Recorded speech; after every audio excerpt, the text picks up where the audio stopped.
Hello friends, welcome to story world Tamil. எப்போவுமே நம்ம பார்க்குற கதைகளில் க்ரைம் நடக்கும். அந்த க்ரைம் ஏதாவது ஒரு விஷயத்துக்காக தான் நடக்கும். அதே மாதிரி இந்த கதையிலையும் சில கொலைகள் நடக்குது.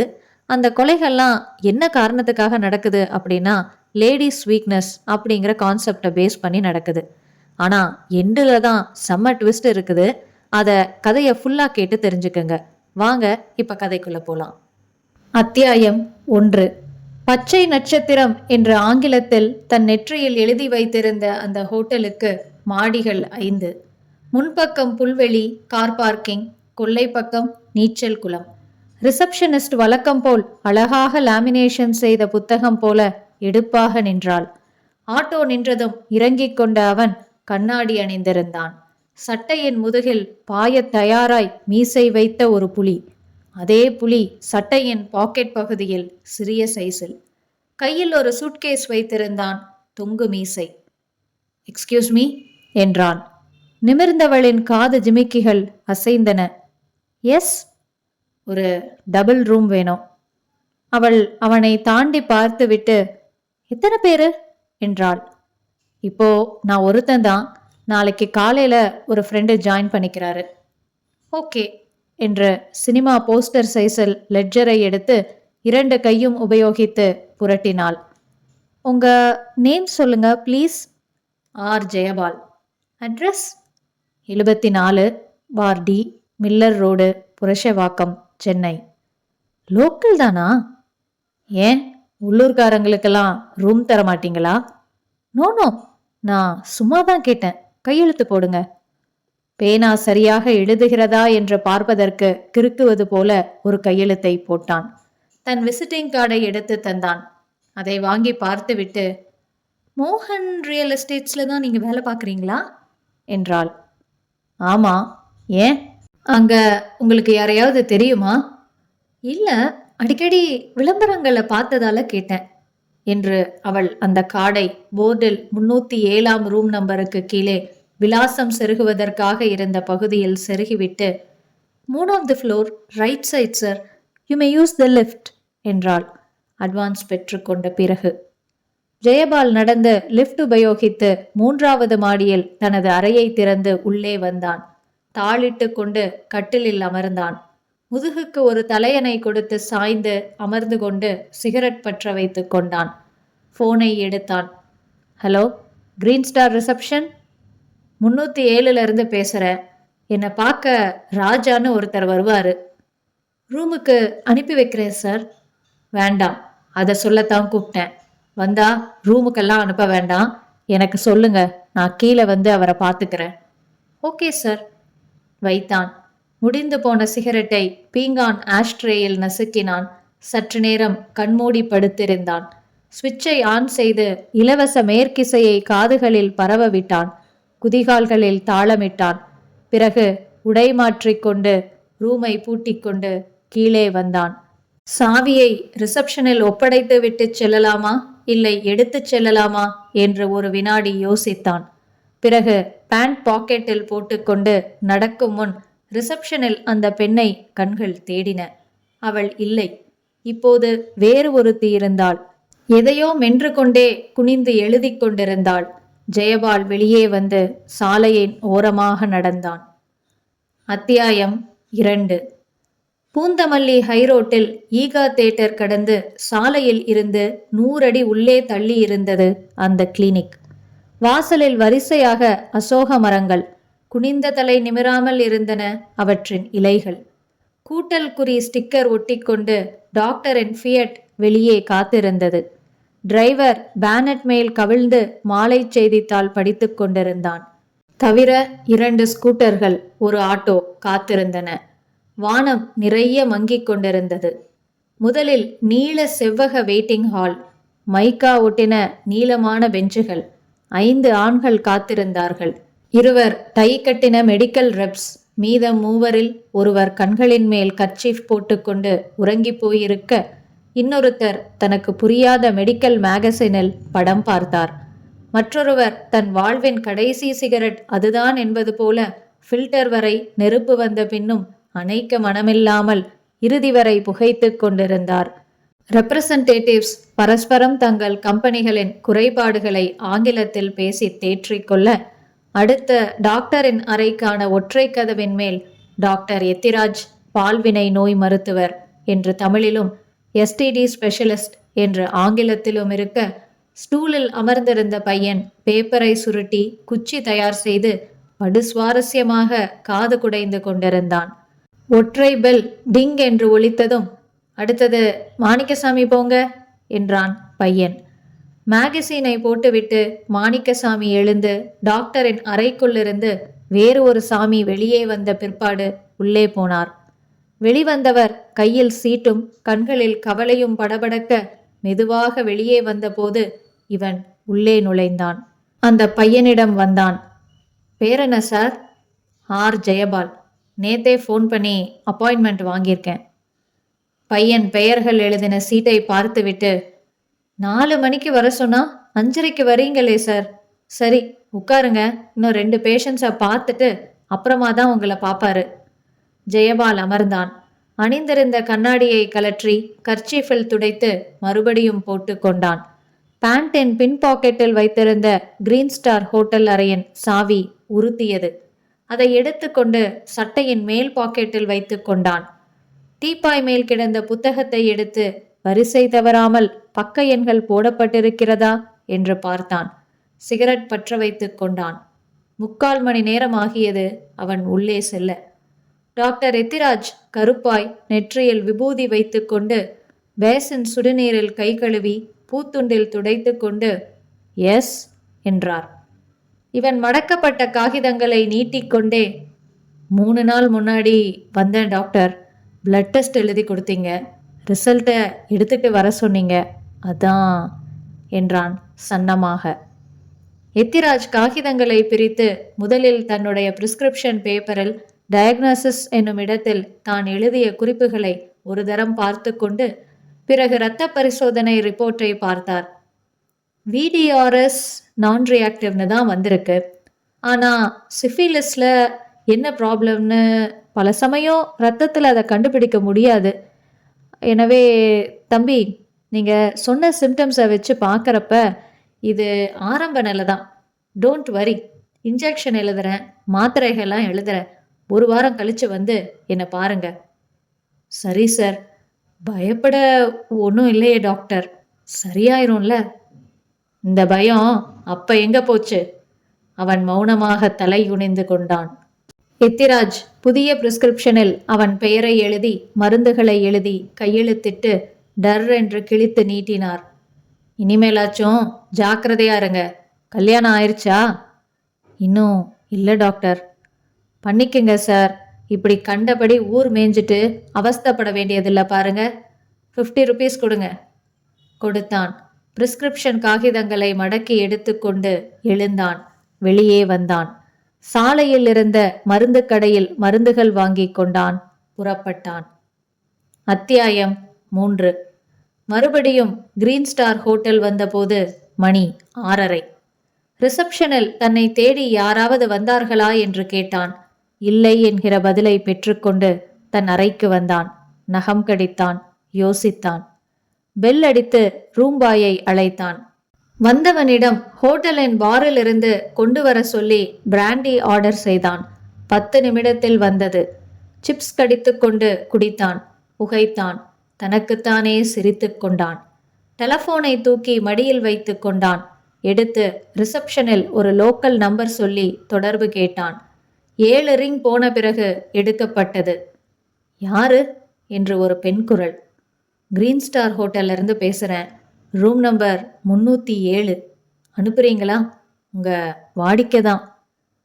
இன்னும் சரியா இருட்டு கூட இல்லையே. இப்பவே வா. இப்பவே முடியாதா?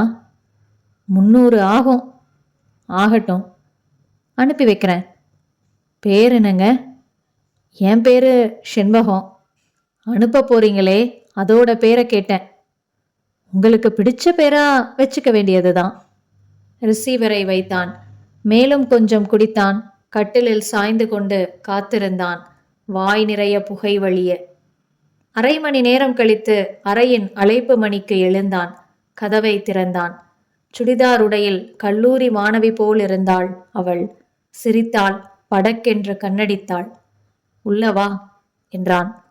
வந்ததும் தாளிட்டதும் அவள் இடையில் கை போட்டு நடத்தி கட்டிலில் அமர வைத்தான். ரொம்ப அவசரமா என்று சிரித்தாள். சிப்ஸ் எடுத்து கடித்தாள். காதிலும் பவுடர் போட்டிருந்தாள். தாடையில் சின்ன பள்ளம் இருந்தது. மை தீட்டின கண்களில் நாணம் விலை விசாரிக்கப்பட்டு கொண்டிருந்தது. உதடுகளின் விளிம்பை மீறி லிப்ஸ்டிக் கீற்றல். அவசரமாய் புறப்பட்டு இருக்கிறாள். ஓ, பேரென்ன என்றான். நிஜ பேரு ஸ்வர்ணம், தொழில்ல பேரு ஸ்வர்ணா. பிராண்டி சாப்பிட்றியா? ம். ஏன்? 1 மணி நேரத்தில் போய் ஆகணும்னா. நீங்க எந்த ஊரு? இதே ஊரு தான். கல்யாணம் ஆயிடுச்சா? அடுத்த வாரம் கல்யாணம். அடுத்த வாரம் கல்யாணத்தை வச்சுக்கிட்டு இப்படி தப்பு செய்யலாமா? தப்பு தான், என்ன பண்றது, பழகிருச்சு. சரி, சாஞ்சுக்க. அவளை தன்மேல் சாய்த்து கொண்டு அவன் வகுட்டிலிருந்து விரலால் கோடு போட்டு கொண்டு, நிறைய பிரச்சனைகள் வேற வருது, கல்யாணத்துக்கு அப்புறம் இதெல்லாம் விட்டுட வேண்டியதுதான். என்ன பிரச்சனை? நீலான்னு ஒருத்திய டாவடிச்சேன். நல்லா ஊர் சுத்தினோம், எல்லாம் ஆச்சு. கல்யாணம் பண்ணிக்கணுமா? எனக்கு கல்யாணத்துக்கு இஷ்டம் இல்லை, போடி, உன்னால ஆனதை பாருன்னு சொல்லிட்டேன். அவ அண்ணன் ராஜான்னு பேரு. மிரட்ட ஆரம்பிச்சிட்டான். 50,000 பணம் தரணுமா, இல்லைனா கொன்னுருவானா. யாரு? நான் கொடுத்துருவேனா? பைசா வாங்கிடுவானா என்கிட்ட இருந்து என்று கவிழ்ந்து முத்தமிட்டான்.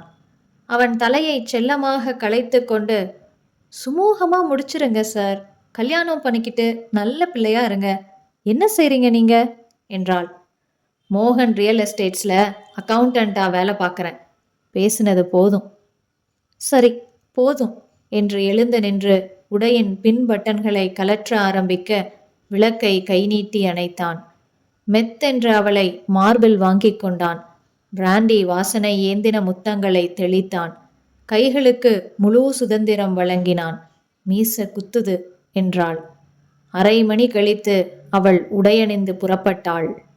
அத்தியாயம் 4. பிராட்வேயில் பஸ்ஸை விட்டு கசங்கலாக இறங்கினார் சோமசுந்தரம். ஹேண்ட்பேக்கை கக்கத்தில் இடுக்கிக் கொண்டு சட்டையை உயர்த்தி பல்லில் பொருத்தி கொண்டு இடுப்பு வேஷ்டியை இறுக்கமாக கட்டி கொண்டார். வெளியே வந்தார். ஒரு ஆட்டோ அமர்த்தி கொண்டு மண்ணடி வந்தார். ஆட்டோவை அனுப்பிவிட்டு போர்டிகோவில் கார் நின்ற அந்த பெரிய வீட்டு வாசலுக்கு வந்து நின்றார். உள்ளே டெலிவிஷனில் தொடர் நாடகத்திலிருந்து, எல்லாம் என் தலைவிதிமா, பொண்ணா பிறக்கிறதே பெரிய பாவம்மா என்று ரெடிமேட் சென்டிமெண்ட் வசனங்கள் மெலிதாக வந்து கொண்டிருக்க அழைப்பு மணியை தொட்டார். கதவு திறக்கப்பட்டு லுங்கி ஜிப்பாவில் இருந்த இளைஞன் முகம் மலர வரவேற்றான். வாங்க சித்தப்பா, நல்லா இருக்கீங்களா? இருக்கேன். வாங்க மாமா என்றாள் டெலிவிஷனின் சத்தத்தை குறைத்துவிட்டு அவள். உட்காருங்க சித்தப்பா, எப்போ வந்தீங்க? இப்பதான் பஸ்ஸை விட்டு இறங்கினதும் நேரா இங்கே தான் வர்றேன். இன்னும் ஜெயபாலை கூட பார்க்கல. பொண்ணுக்கு நாம் போட வேண்டிய நகை இங்கே மெட்ராஸில் தான் செய்ய கொடுத்துருக்கேன். அதை வாங்கிக்கிட்டு அப்படியே உன்னைய நேரில் பார்த்து பத்திரிக்கை வச்சு அழைச்சிட்டு போகலான்னு வந்தேன். உட்காருப்பா ஆனந்து. கைகளை கட்டிக்கொண்டு மரியாதையாக அமர்ந்த ஆனந்த் திரும்பி, டிஃபன் ரெடி பண்ணு மாலதி என்றான். அதெல்லாம் ஒன்றும் வேண்டாம்ப்பா, ஒரு கப்பு காஃபி போதும் என்று சோமசுந்தரம் ஹேண்ட்பேக்கின் ஜிப்பை திறந்து 4 மூலைகளிலும் மஞ்சள் தடவின திருமண பத்திரிகையை எடுத்து கொடுத்தார். உள்ளூர்லேயே பொண்ணை வச்சுக்கிட்டு ஊரெல்லாம் தேடுனீங்க. பிராப்தம்ங்கிறது இதுதான். ஜெயபால் தனியாக அவன் வந்து அழைக்கிற மாதிரி ஒரு பத்திரிக்கை போடுறதா சொன்னான். வந்து கொடுத்தானாப்பா? இன்னைக்கு தபாலில் வந்துச்சு சித்தப்பா. தபாலில் வந்துச்சா? உள்ளூரில் இருந்துக்கிட்டு நேரில் கொண்டாந்து கொடுக்க தெரியலையாமா அவனுக்கு? நல்லாவா இருக்குது? பரவாயில்ல, விடுங்க சித்தப்பா. எங்கள் அப்பாவுக்கும் உங்களுக்கும் பாகம் பிரித்ததுலேருந்தே அவன் எங்களை பகையாக தான் நினைக்கிறான். அப்பா போய் சேர்ந்துட்டாரு. என் மேலே என்ன வருத்தம்னு தெரியலை. எத்தனையோ தடவை ரோட்டில் தேட்டரில் பார்த்து பேசுவேன். நான் தான் பேசுவேன், அவன் சரியாகவே பேச மாட்டான். வீட்டுக்கு வர சொல்லி 10 தடவையாவது கூப்பிட்ருப்பேன், வரவே இல்லை. ஆனால் எனக்கு அவன் மேலே எந்த கோபமும் இப்போ வரைக்கும் இல்லை. ஒரே வீட்டில் ஒன்றா விளையாடணும், வளர்ந்தோம். நீங்க என்னை தூக்கி வளர்த்தவங்க. அதெல்லாம் நான் மறக்கவே இல்லை சித்தப்பா. உங்களுக்காக நிச்சயம் கல்யாணத்துக்கு வருவேன். முன்னாடி நின்று எல்லா வேலையும் பார்ப்பேன். இந்த பக்குவம் அவனுக்கு வரலையேப்பா. மனசுல எதையும் வச்சுக்காத. மாலதி பீங்கான் கோப்பையில் காஃபி தர அதை ஊதி ஊதி குடித்து முடித்து விட்டு எழுந்து கொண்டார். இப்ப எங்க போனோம் சித்தப்பா? ஜெயபால பார்க்க தானே? ஆமாப்பா. ஆனந்த் ஒரு நிமிஷம் என்று உள்ளறைக்கு சென்று பேண்ட் அணிந்து கையில் சாவிக்கொத்துடன் வந்து, வாங்க உங்களை காரில் கொண்டு போய் விட்டுடுறேன். அதெல்லாம் வேண்டாம்ப்பா, நான் பஸ்ஸை பிடிச்சு போயிடுவேன். நீ உன் வேலையை பாருப்பா. ஒன்றும் வேலை இல்லை, வாங்க மாலதி, நாங்கள் போயிட்டு வந்துடுறோம். காரின் கதவை திறந்து முன் சீட்டில் அவரை அமர வைத்து சுற்றி வந்து டிரைவிங் சீட்டில் அமர்ந்து ஸ்டார்ட் செய்தான். வழியெல்லாம் பேசிக்கொண்டே வந்தான். சித்தி நல்லா இருக்காங்களா? நல்லா இருக்காப்பா. பொண்ணு என்ன படிச்சிருக்கு? +2. எவ்வளோ செய்கிறாங்க? 40 பவுன் போடுறாங்கப்பா. இவனுக்கு ஸ்கூட்டர் வாங்கி தரேன்னு சொன்னாங்க. இவன் வேண்டான்னுட்டான். உனக்கு சிரமம் இல்லைன்னா ஒரு காரியம் பண்ணுறியா ஆனந்த்? சொல்லுங்க சித்தப்பா. டி நகரில் ஆர்டர் கொடுத்த நகையை வாங்கிக்கிட்டு அப்புறமா ஜெயபால் தங்கி இருக்கிற வீட்டுக்கு போகலாம். முடிஞ்சா ராத்திரியே பஸ்ஸை பிடிச்சி ஊருக்கு போயிடலான்னு பார்க்குறேன். நிறைய சோலி இருக்கு. நகை வாங்கிட்டு ஜெயபாலை பார்த்துட்டு உங்களை பஸ் ஸ்டாண்டில் பஸ் ஏற்றி விட்டுட்டு அப்புறமா நான் வீட்டுக்கு போகிறேன். சரிதானே? பாவம், உனக்கு சிரமத்தை கொடுக்குறேன். அதெல்லாம் ஒன்றும் இல்லை சித்தப்பா. டி நகர் வந்தார்கள். அந்த நகைக்கடையில் ரெடியாயிருந்தது. பணம் கொடுத்து பெற்றுக்கொண்டு புரசைவாக்கம் வந்து ஜெயபால் மேலும் 2 பேர்களுடன் தங்கியிருக்கும் வீட்டிற்கு வந்து காரை நிறுத்தின போது மணி 9. சில்வண்டுகளின் பின்னணியில் தனி வீடு, வீட்டுக்கு முன்புறம் கிணறு, அதன் அருகில் விசிறி வாழை. கதவுகள் திறந்திருந்தன. உள்ளிருந்து டேப் ரெக்கார்டர்களிலிருந்து தமிழ் பாட்டு கேட்டது. திறந்திருந்த கதவில் லேசாக தட்டிவிட்டு ஜெயபால் என்று குரல் கொடுத்து கொண்டே உள்ளே வந்தார் சோமசுந்தரம். லுங்கி பனியனுடன் தரையில் அமர்ந்து தட்டில் மோர் சாதம் சாப்பிட்டு கொண்டிருந்த இளைஞன் அவசரமாக எழுந்தான். வாங்க சார். உட்காருப்பா. சீனிவாசன் தானே உன் பேரு? ஆமா சார். எங்க ஜெயபால காணோம்? நான் இப்பதான் 1/2 மணி நேரத்துக்கு முன்னாடி வந்தேன் சார். ஜெயபால் இல்லை. ஆஃபீஸ்லேருந்து இன்னும் வரலையா இல்லை வந்துட்டு மறுபடியும் எங்கேயாவது போயிருக்கானான்னு தெரியல.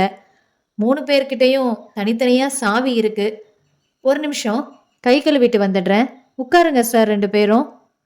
அந்த ஹால் முழுக்க பொருட்கள் கசா முசாவென்று கிடந்தன. கதவில்லாத மர அலமாரியில் சூட்கேஸ், ட்ரங்க் பெட்டி, வரிசையாய் அடுக்கின செய்தித்தாள்கள், பிளாஸ்டிக் நாடா கட்டிலில் கீறல் பட்டு பஞ்சு வெளியேற துடிக்கும் தலையணை, கேலண்டர்கள், கேலண்டர்களில் கன்னிகைகள், கன்னிகைகள் கண்களில் காம அழைப்புகள், நாற்காலி முதுகில் ஜட்டி, பென் ஸ்டாண்டில் டூத் பிரஷ், மேஜை மேல் புத்தகங்கள், புத்தம் புது திருமண அழைப்புதல்களின் அடுக்கு, ஜெயபால் வெட்ஸ் கலா, மற்றொரு கட்டின் மேல் பாலிஷ் டப்பா, அரை மூலையில் சுருட்டி வைத்த ஜமுக்காலம், சுவரில் ஆணியடித்து பிளாஸ்கின் தற்கொலை, ஒரு ஸ்டவ், கொஞ்சம் பாத்திரங்கள். அறையின் குறுக்கே 2 வரிசை கொடிகட்டி கும்பலாய் சட்டைகள், பேண்ட்டுகள். சீனிவாசன் லுங்கி உயர்த்தி வாய் துடைத்து கொண்டே திரும்பி வந்தான். சிவந்த உடம்பு, வடநாட்டு நடிகன் போல மீசை இல்லாமல் இருந்தான். மேஜை மேல் உட்கார்ந்து கொண்டு, கல்யாண ஏற்பாடுகள்லாம் எப்படி சார் போகுது? நடந்துக்கிட்டே இருக்குப்பா. எங்க இன்னொருத்தரை காணோம்? அலெக்சாண்டர் தானே? ஆமாம், முழு பேர் சொன்னா உதைப்பான். அலெக்ஸ். உட்காந்து வேலை பார்த்துக்கிட்டு இருந்தான். மாசத்துல 2 தடவை டூர். இந்த தடவை தஞ்சாவூர், திருச்சி, புதுக்கோட்டை டிஸ்ட்ரிக்ட் டூருன்னு சொல்லி புறப்பட்டு போனான். இன்னைக்கு வர்றதா சொன்னான். ஆமா, சார் யாரு தெரியலையே. எங்க அண்ணன் பையன்பா, ஆனந்துன்னு பேரு. சென்னை தான், மண்ணடியில் வீடு. முந்திரி எல்லாம் எக்ஸ்போர்ட் பண்ணுறாப்படி. ஆனந்த் ஹலோ என்றான். நீங்கள் என்ன செய்கிறீங்க? ஒரு ஆஃப்செட் பிரிண்டிங் ப்ரெஸ்ஸில் மெஷின் மேனாக இருக்கேன். 1/4 மணி நேரம் பேசிக்கொண்டிருந்தார்கள். ஜெயபால் இன்னும் வரவில்லை. ஒரு ஆட்டோ வந்து நின்று மினி சுட்கேஸுடன் இறங்கினான் அலெக்ஸ். ஆட்டோவை அனுப்பிவிட்டு உள்ளே வந்து வாங்க சார் என்றான். சோமசுந்தரத்தை பார்த்து எப்ப வந்தாங்க? ஜெயபால் எங்க என்றான் சீனிவாசனை பார்த்து. வந்து 1/2 மணி நேரம் ஆச்சு. 5 மணிக்கெல்லாம் ஜெயபாலுக்கு ஆஃபீஸ் முடிஞ்சிருமே, இன்னும் காணோம். அலெக்ஸ் ஷூவையும் சாக்ஸையும் கலற்றிக்கொண்டே பத்திரிக்கை கொடுக்க போயிருப்பான் என்றான். கைலி எடுத்து பேண்ட்டுக்கு மேலாக கட்டிக்கொண்டு பேண்ட்டை உருவ அதிலிருந்து கொஞ்சம் நாணயங்கள் நழுவி விழுந்தன. பொறுக்கி எடுத்து பையில் போட்டு ஸ்டாண்டில் மாட்டினான். வந்து கட்டிலில் அமர்ந்து சார் யாரு என்றான். அறிமுகப்படுத்தப்பட்டதும் தொழில் பற்றி பேசினார்கள். மேலும் 1/4 மணி நேரமாகியும் ஜெயபால் வரவில்லை. சோமசுந்தரம் எழுந்து கொண்டார். எனக்கு பஸ்ஸுக்கு நேரமாச்சுப்பா. அவன் வந்தா நான் வந்து ஆர்டர் கொடுத்த நகையெல்லாம் வாங்கிக்கிட்டு போனேன்னு சொல்லுங்க. அப்புறம் அவன் கூப்பிட்டுருப்பான், நானும் கூப்பிடுறேன். நீங்கள் 2 பேரும் அவசியம் கல்யாணத்துக்கு வரணும். 2 நாள் முன்னாடியே அவன் கூடவே வந்துருங்க. நாங்கள் இல்லாமல் ஜெயபால் தாலியை கட்டிடுவானா சார் என்றான் அலெக்ஸ். ஆனந்த் விடை பெற்று கொள்ளும் முன் தன் விலாச அட்டைகளை 2 பேருக்கும் கொடுத்து சந்தர்ப்பம் கிடைக்கிறப்ப வாங்க என்றான்.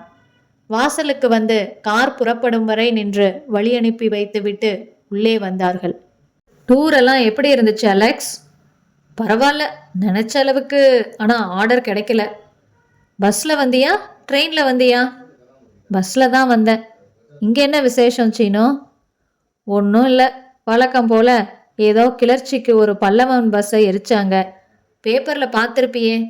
சரி, ஜெயபாலுக்கு நீயும் நானும் சேர்ந்து ஏதாச்சும் மனசில் நிற்கிற மாதிரி ஒரு பரிசு கொடுக்கணும். என்ன கொடுக்கலாம்? என்ன கொடுக்கலாம் என்று திருப்பி கேட்டுவிட்டு சிகரெட் பற்ற வைத்து கொண்டான். டேபிள் ஃபேன், அயன் பாக்ஸ், இல்லைனா அலாரம் டைம் பீஸ், இதெல்லாம் அவன்கிட்டயே இருக்கு. ஒரே ஒரு சின்ன சூட்கேஸ் தான் வச்சிருக்கான். பெரிய சைஸில் ஒன்று வாங்கி கொடுத்தா. ஆமாம் அலெக்ஸ், ஜெயபாலோட சூட்கேஸ் எங்க காணோம் என்றான் சீனிவாசன். அலெக்ஸ் திரும்பி கதவில்லாத சுவர் அலமாரியை பார்த்து அட ஆமா, எங்க? இரு என்று எழுந்து ஜெயபாலின் கபோர்டை அணுகி அவன் சீப்பும் இல்லையே என்று கொடியில் கிடந்த துணிகளை நகர்த்தி களைத்து பார்த்து அவனோட ஃபேவரட் புலி சட்டையையும் காணோம். ஐயா வெளியூர் எதுவும் போயிட்டாரோ? இப்பதான் ஞாபகத்துக்கு வருது அலெக்ஸ். தாம்பரத்துல யாரோ ஒரு ஃப்ரெண்டுக்கு பத்திரிக்கை கொடுக்க போகணும்னு சொல்லிட்டு இருந்தான். தங்கிட்டு காலையில வரலான்னு போயிருக்கான் போல இருக்கு. இருக்கலாம் என்று அலெக்ஸ் வாட்சை பார்த்துவிட்டு சரி சாப்பிட்டியா? ஆச்சு, நானும் சாப்பிட்டேன். சரி தூங்கலாம். வாரியா, ஏதாச்சும் படத்துக்கு போகலாம்? ஓ போலாமே, எனக்கும் போர் அடிக்குது. சீனிவாசன் தன் சட்டையை எடுத்தான். அலெக்ஸ் முகம் கழுவி கொண்டான். இருவரும் உடுத்திக்கொண்டு சைக்கிள் ரிக்ஷா அமர்த்தி கொண்டு அபிராமி தியேட்டர் வந்தார்கள். படம் டைட்டில் ஓடிக்கொண்டிருந்தது. 2 பேர்களின் கால்களை மிதித்துவிட்டு அமர்ந்தார்கள். இடைவேளையில் டீ சாப்பிட்டார்கள். படம் முடிந்ததும் தங்கள் வீட்டுக்கு நடந்தே போக தீர்மானித்தார்கள். விரயமாக பெல்லடித்து ரிக்ஷாக்காரர்கள் அழைத்தார்கள். இரவு நேர ஹோட்டலில் மாஸ்டர் சுறுசுறுப்பானார். அந்த கருப்பான பெண் ஒரு ஓரமாக நின்று 2 வினாடி ஒரு முறை கையை உயர்த்தி சோம்பல் முறித்து கொண்டு வருக வருக என்றால் வார்த்தை இல்லாமல். தூரமாய் சென்று நின்ற கடைசி பஸ்ஸை நோக்கி ஒரு கூட்டம் திமு திமுவென்று ஓடியது. அலெக்ஸ் பெட்டிக்கடையில் அரை பாக்கெட் வாங்கி கொண்டு ஒன்றை அங்கேயே அட்டை மதில் சுவருக்குள் இருந்த சிம்னி நெருப்பில் பற்ற வைத்து கொண்டு நடந்தான்.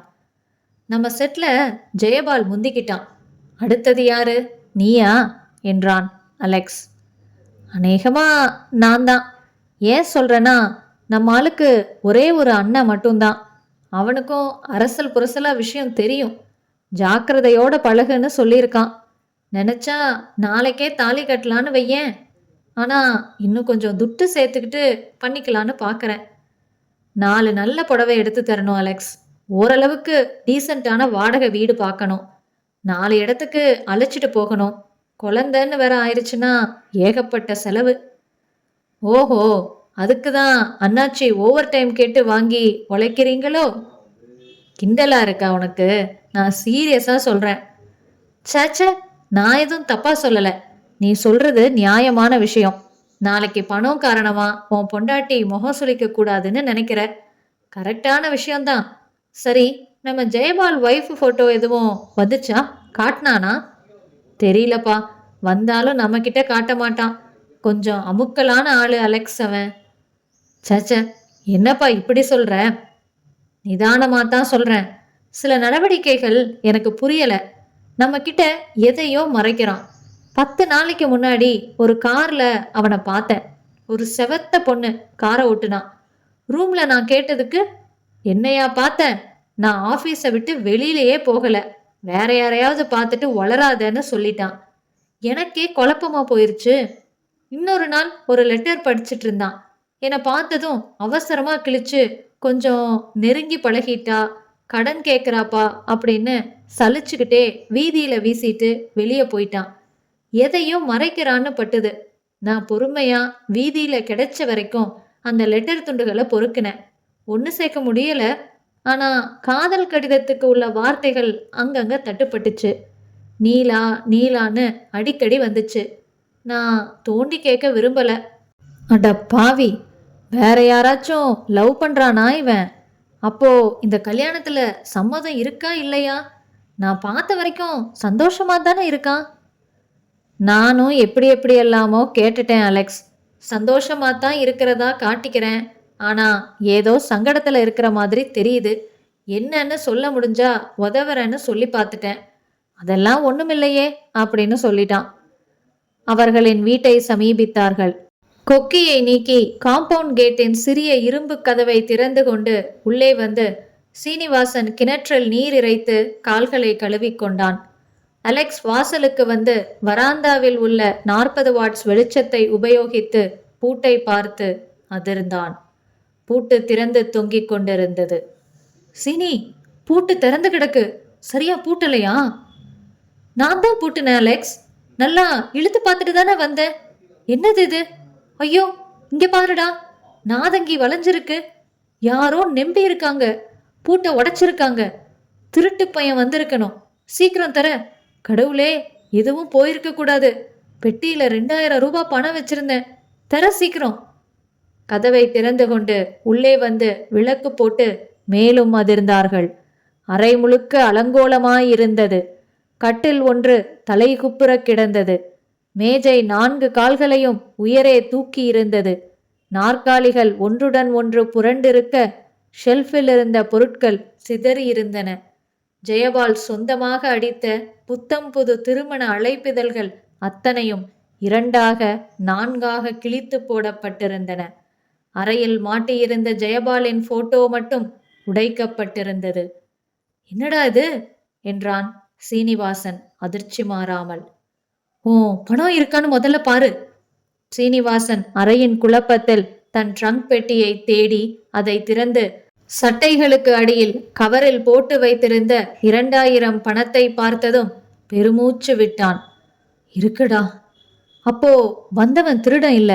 இதோ பாரு, கொடியில எல்லா சட்டையும் பேண்ட்டும் அப்படியே இருக்கு என்ற அலெக்ஸ் ஸ்டாண்டில் மாட்டியிருந்த பேண்ட் பாக்கெட்டில் கை செலுத்தி, செயின் அருந்துருச்சுன்னு வாட்சை பேண்ட் பாக்கெட்ல போட்டிருந்தேன். இதோ அதுவும் இருக்கு. நிச்சயமா திருட வரல. ஜெயபால் கல்யாண பத்திரிக்கை எல்லாத்தையும் கிழிச்சு போட்டிருக்கான் பாரு. என்னமோ பெரிய வில்லங்கம். எனக்கு எதுவும் புரியலையே. என்னடா பண்ணலாம்? வா, போலீஸ் ஸ்டேஷன் போயிடலாம் என்றான் சீனு. அத்தியாயம் 5. ஸ்டேஷனில் அந்த நேரத்தில் இன்ஸ்பெக்டரோ சப் இன்ஸ்பெக்டரோ இல்லை. ரைட்டரும் சில கான்ஸ்டபிள்களுமே இருந்தார்கள். சென்ட்ரி கான்ஸ்டபிள் தம்மடித்து கொண்டிருந்தார். ரைட்டர் டெலஃபோனில், சரி சார், எத்தனை மணிக்கு? புரியுது சார். சொல்கிறேன் சார். ஓகே சார் என்று பேசிக்கொண்டிருக்க லாக்கப்பில் ஒரு ஆசாமி சன்னமாக அழுது கொண்டிருந்தான். சுவரில் குற்ற விவரங்களும் விலங்குகளும் தொங்கின. 24 மணி நேரமும் இடைவிடாது புன்னகைத்து கொண்டு ஒவ்வொரு வருடமும் அக்டோபர் 2ஆம் தேதி தனக்கு கிடைக்கிற மாலைக்காக காத்திருந்தார் காந்திஜி. சென்ட்ரி போலீஸோ என்ன என்று விசாரிக்க ஆரம்பிக்க, உள்ளார இன்ஸ்பெக்டர் கிட்ட சொல்றோமே என்றான் அலெக்ஸ். யாரும் இல்லை, விஷயம் என்னன்னு சொல்லுங்க. ஒரு கம்ப்ளைண்ட் கொடுக்கணும் சார். என்னாச்சு? தெஃப்ட் கேஸா? ஆமா என்று உள்ளே அலெக்ஸை இழுத்து கொண்டு போனான் சீனிவாசன். ரைட்டர் இன்னும் போனில் மேலதிகாரிக்கு கீழ்ப்படிதலாய் பேசிக் கொண்டிருந்தார். அவர் ரிசீவரை வைப்பதற்கு காத்திருந்தார்கள். அவர் வைத்துவிட்டு உடனே எடுத்து எண் சுழற்றி கொண்டு இவர்களை தெருவோரம் இலவசமாய் வழங்கப்படும் விளம்பரத்துண்டு காகிதத்தை போல மேலோட்டமாக பார்த்தார். நாற்காலிகள் இருந்தன. ஆனால் அமர்ந்தால் கோபித்துக் கொள்வார் போல தெரிந்தது. சனிய, எப்ப பாரு எங்களுக்குன்னே என்று மீண்டும் முயன்று கொண்டு, என்ன வேணும்? வந்து சார், எங்க வீட்டில் திருட்டு போயிடுச்சா, புகார் தரணுமா, எழுதி கொண்டாந்துருக்கீங்களா? இல்லை சார், திருட்டு இல்லை. நாங்கள் 2 பேரும் செகண்ட் ஷோ சினிமாவுக்கு போயிருந்தோம். திரும்பி வந்து பார்த்தா யாரோ பூட்டை உடைச்சு உள்ளே வந்திருக்காங்க. ரூம் முழுக்க கழிச்சு போட்டிருக்காங்க சார். என்ன திருட்டு போச்சுன்னு கேட்டேன்ல. எதுவும் காணாம போகலை சார். ஆனால் ரூம் பூரா, அதான் சொன்னீங்களே களைச்சு போட்டு போயிட்டான். இதுக்கெல்லாம் ஒரு புகாரா? திருட வந்திருப்பான், எதுவும் கிடைக்கலன்னு போயிருப்பான். அப்படி இல்லை சார், பெட்டியில் 2000 வச்சிருந்தேன், அதை அவன் தொடவே இல்லை. இவன் பேண்ட் பாக்கெட்ல வாட்ச் வச்சிருந்தான், அதையும் தொடலை சார். தவிர எங்கள் ஃப்ரெண்டு ஜெயபால்னு பேரு, அவன் கல்யாண பத்திரிக்கை அடித்து மேஜை மேலே வச்சிருந்தான் சார். அதை ஒன்று விடாமல் அத்தனையையும் கிழிச்சு வேற போட்டுட்டு போயிருக்கான். திருடுறதுக்கு ஒரு சாமானும் இல்லை. இவனுக்கு கல்யாணம் ஒரு கேடான்னு கோபம் வந்துருச்சு போல இருக்கு என்று தன் ஹாஸ்யத்திற்கு தானே சிரித்து, இதற்குள் இடைவிடாத முயற்சியால் அந்த எண்ணில் தொடர்பு கிடைத்துவிட, ஹலோ, ஐயா இருக்காங்களா? நாளைக்கு காலையில் வீட்டுக்கு வர சொல்லியிருந்தாங்களாம். இன்ஸ்பெக்டர் ராஜாராமன்னு சொல்லுங்க, அவருக்கு தெரியும். கேட்டு சொல்லுங்க எத்தனை மணிக்கு வரணும்னு. நானா ரைட்டர் பேசுகிறேம்மா. எங்கள் ஐயா ஃபோனில் கேட்டு வைக்க சொன்னார். சரிங்கம்மா, சந்தோஷம்மா, கண்டிப்பாக சொல்கிறேம்மா. வர சொல்கிறேம்மா என்று வைத்துவிட்டு போயிட்டு வாங்க என்றார். இந்த புகாரை எடுத்துக்கலையா சார் நீங்கள்? என்னையா உங்களோட ரோதனையா போச்சு. பள்ளிக்கூடத்தில் பிள்ளைங்கெல்லாம் டீச்சர்கிட்ட இவன் என்னை கில்லுறான் அடிக்கிறான்னு சொல்கிற மாதிரி தொட்டதுக்கெல்லாம் போலீஸ் ஸ்டேஷனுக்கு ஓடியாந்துடுறீங்க. ஏதாச்சும் திருட்டு போச்சான்னா அதுவும் இல்லை. இல்லை சார், வீடு பூரா அந்த அழைப்பிதழை கிழிச்சு போட்டு எங்களை வந்து வீடு பெருக்கி தர சொல்கிறீங்களா? நாம தான் ஜாக்கிரதையாக இருக்கணும். நல்லா பூட்டா வாங்கி போடுங்க.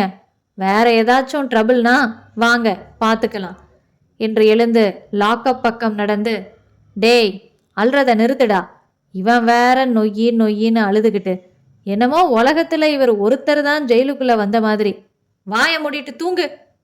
அடிப்பட்ட இடத்துல வலிக்குது சார், எப்படி தூங்குறது என்றான் அவன். வலிக்கணுங்கிறதுக்காக தாண்டா அடிக்கிறது. நான் வேணா ஒத்தோட வச்சுடவா? எதிர்த்து பேசிட்டு இருக்கியா? காலையில ஐயா வரட்டும், பல்லுலையே போட சொல்றேன். வா போகலாம் என்றான் அலெக்ஸ். இருவரும் வெளியேற, சிகரெட் வச்சிருக்க என்றார் சென்ட்ரி போலீஸ். இல்ல, சுருட்டு தான் நம்ம பழக்கம் என்று கோபமாக நடந்தான் சீனிவாசன். என்ன செய்யலாம்? போய் வீட்டை சுத்தம் பண்ணிட்டு தூங்க வேண்டியது தான். காலையில ஒரு கம்ப்ளைண்ட்டை எழுதி கொண்டாந்து இன்ஸ்பெக்டர் கையில கொடுத்துருவோம், செய்யறத செய்யட்டும் என்றான் அலெக்ஸ். அத்தியாயம் 6. காலை 7 மணிக்கு சலவை கதராடையில் நெற்றியில் விபூதி குங்குமம் வைத்த தனிகாச்சலம் தான் குடியிருக்கும் செல்வா காலனியின் ஒவ்வொரு வீடாக வந்தார். என்ன சார், இதுல ஒரு கையெழுத்து போடுங்க. என்ன மனு இது? கார்ப்பரேஷனுக்கு தான். நானும் 3 நாளா விடாம ஃபோன் பண்ணி சொல்லிக்கிட்டு இருக்கேன், கவனிக்கவே இல்லை. அதோ பாருங்க சார், நம்ம காலனி வாசல்ல மலை மாதிரி எவ்வளோ குப்பை குவிஞ்சிருக்கு. வாரம் ஒரு தடவை கார்ப்பரேஷன் லாரி அள்ளிக்கிட்டு இருந்துச்சு. 1 மாசம் ஆச்சு. கேட்டா லாரி ரிப்பேருங்கிறாங்க, டிரைவர்கள் பத்தலைங்கிறாங்க, ஏதாச்சும் சாக்கு போக்கு தான் சொல்றாங்க. 60 வீடு இருக்குல்ல இந்த காலனியில மொத்தம். எல்லாரும் டெய்லி இந்த குப்பையை தாண்டி தானே போறீங்க வர்றீங்க. யாராச்சும் அக்கறை எடுத்துக்கிறீங்களா? எல்லாம் நீங்க பாத்துக்குவீங்கன்னு தான் சார். சரி கொண்டாங்க, எங்க கையெழுத்து போடணும்? இருப்பா, படிச்சு கூட பார்க்க மாட்டியா? எல்லாத்துலேயும் அவசரம். கொண்டாங்க, நானே படிச்சு காமிக்கிறேன். தனிகாச்சலம் நீல காகிதத்தை விரித்து தமிழில் டைப் செய்யப்பட்டிருந்ததை படித்தார். மதிப்பிற்குரிய சென்னை கார்ப்பரேஷன் உயர் அதிகாரி அவர்களுக்கு வணக்கம். எங்கள் செல்வா காலனியில் மொத்தம் 60 வீடுகள் உள்ளன. இந்த 60 வீடுகளின் குப்பையும் வாசலில் குவிக்கப்படுகிறது. வாரம் ஒரு முறை கார்ப்பரேஷன் லாரி வந்து குப்பையை அள்ளிக்கொண்டு செல்வது வழக்கமாக இருந்து வந்தது. ஆனால் கடந்த 1 மாத காலமாக என்ன காரணத்தினாலோ லாரி வரவில்லை. ஒரு சிறு மலை போல குப்பை சேர்ந்து விட்டதோடு அதன் காரணமாக துர்நாற்றமும் கொசு உற்பத்தியும் பெருகி குடியிருப்பு வாழ் மக்களின் தேக ஆரோக்கியம் கடுமையாக பாதிக்கப்பட்டுள்ளது. இந்த கோரிக்கையை ஏற்று உடனே நடவடிக்கை எடுத்து அந்த குப்பையை அள்ள ஆவண செய்யுமாறு கோருகிறோம். இன்றைய தினத்திற்குள் நடவடிக்கை எதுவும் எடுக்காத பட்சத்தில் நாளை எங்கள் காலனியின் மொத்த மக்கள் தொகையும் தங்கள் அலுவலகத்தின் முன்பு அமைதியான முறையில் தர்ணா நடத்துவதை தவிர வேறு வழியில்லை என்பதையும் இதன் மூலம் தெரிவித்துக் கொள்கிறோம். இப்ப போடுங்க சார் என்றார் தணிகாச்சலம் பேனாவை நீட்டி.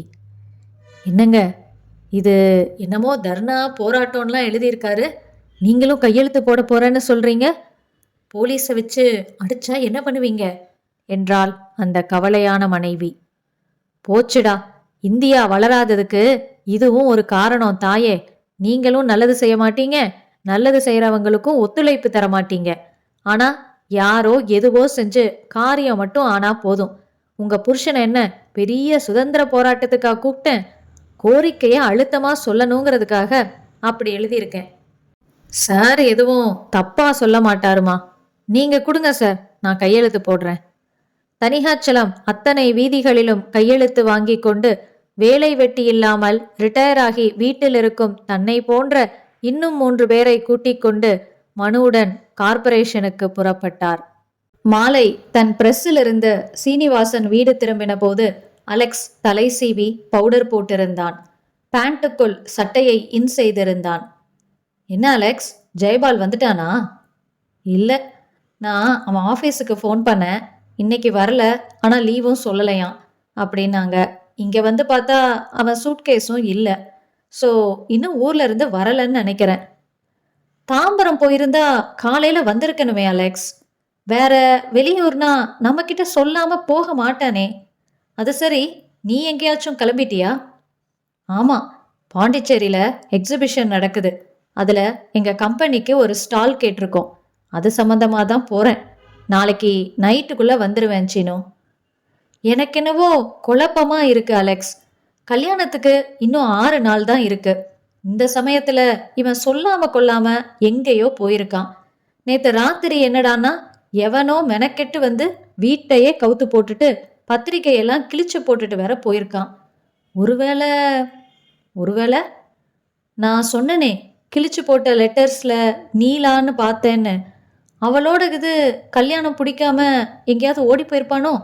ஒன்றும் புரியலையே. சேச்சே, ஜெயபால் அப்படியெல்லாம் செய்ய மாட்டான், வந்துடுவான். நான் நாளைக்கு ராத்திரிக்குள்ள எப்படியும் வந்துடுவேன். வரட்டுமா? அலெக்ஸ் தன் மினி சூட்கேஸை எடுத்துக்கொண்டு வெளியே போனதும் சீனிவாசன் உட்கார்ந்து கொஞ்ச நேரம் யோசித்தான். அறையின் மூலையில் இருந்த குப்பை தொட்டியில் ராத்திரி அள்ளி குவித்திருந்த கிழிந்த திருமண அழைப்பிதழ்களை பார்த்தான். எழுந்து முகம் கழுவிக்கொண்டு முதல் நாள் ஆனந்த் கொடுத்திருந்த விசிட்டிங் கார்டை எடுத்து பாக்கெட்டில் வைத்துக்கொண்டு புறப்பட்டான். பஸ் பிடித்து மண்ணடி வந்தபோது மணி 7 இருந்தது. யார பார்க்கணும் என்றாள் மாலதி கதவை திறந்து. மிஸ்டர் ஆனந்த் வீடு இதுதான், அவரை தான் பார்க்கணும். அவரோட சித்தப்பா பையன் ஜெயபாலோட கூட நான் தங்கி இருக்கேன். என் பேரு சீனிவாசன். உள்ள வாங்க, உட்காருங்க, சாப்பிட்டுட்டு தான் இருக்காரு, இப்ப வந்துருவாரு. அமர்ந்த சீனிவாசன் அவனை முறைத்து பார்த்து கொண்டு மெதுவாக நடந்து சென்ற பூனையை பார்த்தான். செய்தி சுருக்கம் முடிந்திருக்க டீப்பாயின் மேலிருந்த புத்தகங்களை ஆராய்ந்த போது மேலே போட்டிருந்த துண்டில் கைதுடைத்து கொண்டு வந்த ஆனந்த், வாங்க சார், என்ன சாப்பிட்றீங்க என்று அமர்ந்தான். ஒன்றும் வேண்டாம். நேத்திக்கு ஜெயபால் எத்தனை மணிக்கு வந்தான்? வரவே இல்லை, அதை பற்றி பேசதான் வந்தேனா. என்னது, வரவே இல்லையா? ஆமாம் சார், நீங்களும் ஜெயபால் அப்பாவும் வந்துட்டு போனதுக்கப்புறம் ஜெயபாலோட சூட்கேஸை காணலைங்கிறத அப்பதான் உணர்ந்தோம். தாம்பரத்துல யாருக்கோ பத்திரிக்கை கொடுக்கணும்னு சொல்லிக்கிட்டு இருந்தான். சரி, அங்கதான் போயிருப்பான்னுட்டு நானும் அலெக்ஸும் சினிமா போனோம். திரும்பி வந்து பார்த்தா பார்த்ததை, அதிர்ந்ததை, போலீஸ் ஸ்டேஷனில் அலட்சியப்படுத்தப்பட்டதை, இந்த நிமிடம் வரை இன்னும் ஜெயபால் வராததை எல்லாம் சொல்லி, ஒரு நாள் காரில் பார்த்ததை, லெட்டர் கிழித்ததை, தன் யூகத்தை எல்லாம் சொன்னான். ஆனந்த் திகில் வாங்கி அமர்ந்தான். 20ஆம் தேதி கல்யாணம், இன்னைக்கு தேதி 14. இந்த சந்தர்ப்பத்துல சொல்லாம போறதுன்னா, அதுவும் இல்லாம ரூம்ல இன்விடேஷனை ஏன் வந்தவன் கிழிக்கணும்? ஏதோ விபரீதமா தான் படுது. காலையில ஸ்டேஷன் போய் கம்ப்ளைண்ட் கொடுத்தீங்களா? கொடுத்தோம் சார். எஸ்ஐ இருந்தாரு. தயங்கிக்கிட்டே வாங்கிக்கிட்டாரு. கூடவே ஒரு கான்ஸ்டபிளை அனுப்புனாரு. அவர் வந்து பூட்டை பார்த்துட்டு, ஆமா பூட்டை உடைச்சு தான் இருக்கான்னு சொன்னாரு. உள்ள களைஞ்சதையெல்லாம் ஏன் சுத்தம் செஞ்சீங்கன்னு சத்தம் போட்டாரு. கிழிஞ்ச பத்திரிக்கையில 2-3 எடுத்துக்கிட்டு போயிட்டாரு. எனக்கென்னமோ இது சரியா படல. சரி, நாம ஒன்று பண்ணலாம், இருங்க வரேன் என்று சட்டை அணிந்து புறப்பட்டு, வாங்க போகலாம் என்றான். வெளியே வந்தார்கள். எதுல வந்தீங்க சீனிவாசன்? பஸ்ல தான் சார். சரி, கார்ல ஏறுங்க. கார் புறப்பட்டு ஓடியதும் சீனிவாசன், எங்க போறோம் சார் என்றான். மூன்லைட் டிடெக்டிவ் ஏஜென்சிஸ் என்றான் ஆனந்த். அத்தியாயம் 8. பரத் மாடியிலிருந்து இறங்கி வந்து வியர்வையில் நனைந்திருந்த சட்டையை கலற்ற போன போது அழைப்பு மணி ஒலித்தது. பரத் பீப் ஹோல் வழியாக பார்த்துவிட்டு கதவை திறந்து, வாங்க சார். கோச்சுக்காதீங்க, உங்க முகம் எனக்கு நினைவிருக்கு, ஆனா பேரு தான் மறந்துருச்சு. மியூசிக் அகாடமியில டிஐஜி அறிமுகப்படுத்தி வச்சார் உங்களை, கரெக்டா என்றான். Correct sir, I am Anand. S Anand. முந்திரியெல்லாம் நாடு கடத்துறீங்க இல்லையா? முறையா லைசன்ஸ் வாங்கி எக்ஸ்போர்ட் பண்ணுறேன்னு சொல்லுங்க சார். இவர் சீனிவாசன், ஒரு ஆஃப்செட் ப்ரெஸ்ஸில் மெஷின் மேனாக இருக்காரு. உங்கள் ஆஃபீஸ் ஒர்க்கிங் டைம் தெரியாது. நேராக அங்கே போயிட்டு 9 to 5ங்கிறத பார்த்துட்டு அப்புறமா இங்கே வரோம். வீட்டுக்கு வந்ததில் தொந்தரவு எதுவும் இல்லையே? அதெல்லாம் இல்லை, முதல்ல உட்காருங்க. அமர்ந்தார்கள். சூடாவா குளிர்ச்சியாவா? என்ன சாப்பிட்றீங்க? குளிர்ச்சியாவே கொடுங்க. சுஷீலா அறை கதவை திறந்து கொண்டு வெளிப்பட்டாள். ஹாலில் புதியவர்களை கண்டு ஒரு வினாடி தடுமாறி பிறகு ஹலோ சொன்னாள். சுசி, கூல் ட்ரிங்க்ஸ் கூட, நான் 3 நிமிஷத்துல வந்துடுறேன். பரத் அறைக்குள் சென்று சட்டையை கழற்றி முகம் கழுவி லூசான ஜிப்பாவை அணிந்து வெளிப்பட்ட போது டீப்பாயின் மேல் ஸ்ட்ராக்களுடன் காலி பாட்டில்கள். பரத் சிகரெட் பாக்கெட்டை நீட்டி இருவரும் மறுத்துவிட பற்ற வைத்து கொண்டு, சொல்லுங்க, என்ன சமாச்சாரம்? ஆனந்தும் சீனிவாசனும் மாறி மாறி சொன்னார்கள். அதனால சம்திங் ராங்னு என் மனசுல படுது என்று முடித்தான் ஆனந்த். சில சமயம் நாம பெரிய பிரச்சனையா நினைச்சுக்கிட்டு இருப்போம், கடைசியில ஒண்ணுமே இருக்காது. ஆனா குறிப்பா ஜெயபாலுவோட போட்டோ மட்டும் உடைக்கப்பட்டிருக்கிறதும், கல்யாண பத்திரிக்கை ஒன்று விடாம கிழிக்கப்பட்டிருக்கிறதும் கொஞ்சம் விபரீதமாக தான் தெரியுது. என்ன மிஸ்டர் சீனிவாசன், உங்க ஃப்ரெண்டு டைரி எழுதுவாரா? இல்லை சார், செலவு கணக்கு தான் எழுதுவான் ஒரு நோட்ல. இப்ப முதல்ல அந்த வீட்டுக்கு போவோம்.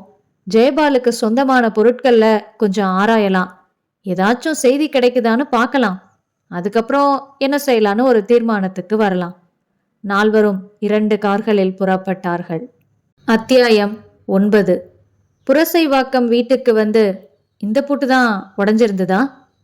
இல்லை சார், இது புதுசு, அதை உள்ள வச்சிருக்கேன்.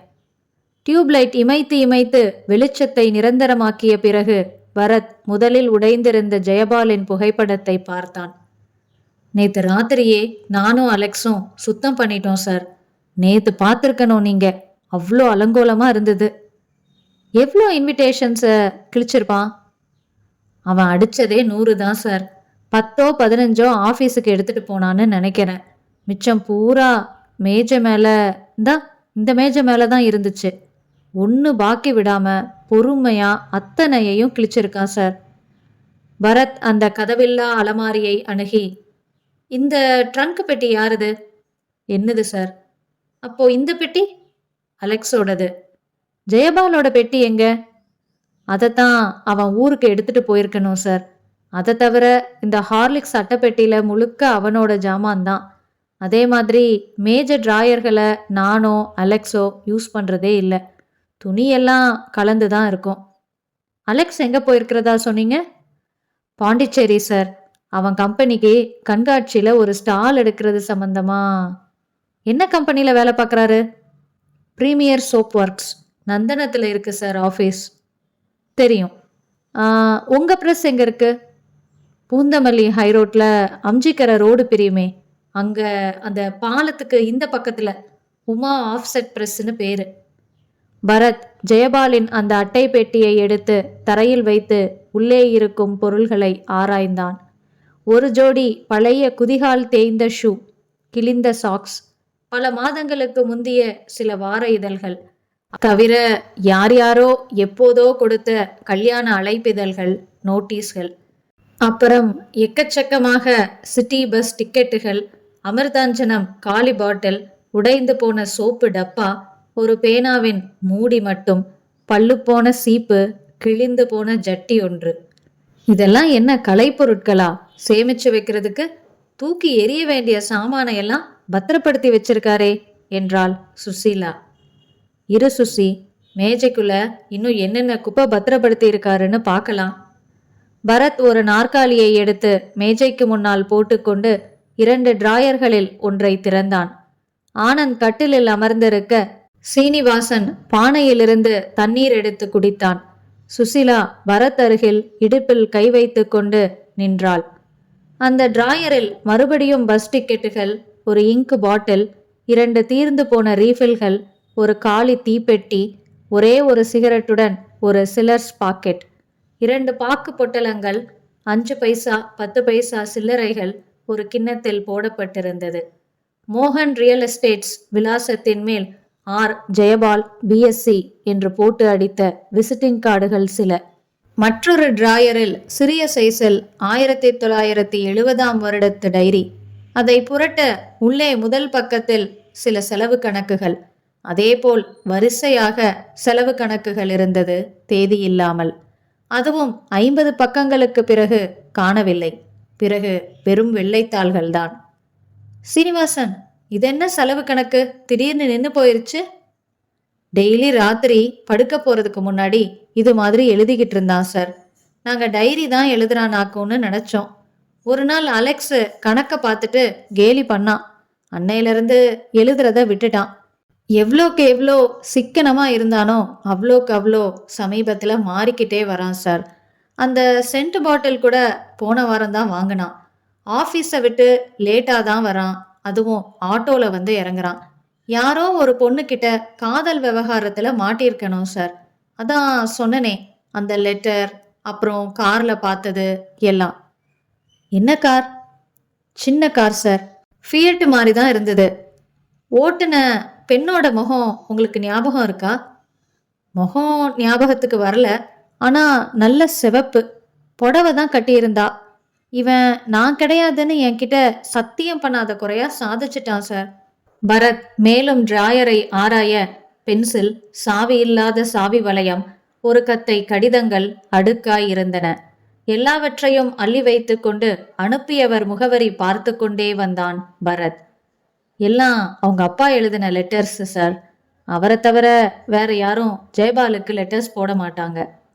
சீனிவாசன் சொன்னபடி எல்லாவற்றிலுமே சோமசுந்தரம், மயிலாடுதுறை என்றே இருக்க, அனுப்புனர் விலாச பகுதியில் எதுவும் எழுதாத அந்த இன்லேண்ட் லெட்டரில் மட்டும் பெறுவோர் விலாசம் வேறு கையெழுத்தில் எழுதப்பட்டிருக்க, சாரி, உங்கள் ஃப்ரெண்டுக்கு வந்த லெட்டரை படிச்சாக வேண்டியிருக்கு என்று பரத் பிரிப்பதற்கு முன் முத்திரை தேதி பார்த்தான்.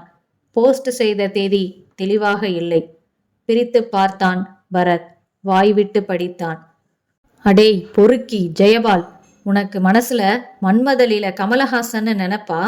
உன்னால பாதிக்கப்பட்ட மற்றவங்கெல்லாம் என்ன செஞ்சாங்கன்னு எனக்கு தெரியாது. ஆனா என் தங்கச்சி கண்டிப்பா தற்கொலை செஞ்சுக்க மாட்டா. வாழ்க்கை கொடுன்னு கெஞ்சவும் மாட்டா. உனக்கு கல்யாணம் நிச்சயமாகி இருக்குன்னு கேள்விப்பட்டேன்.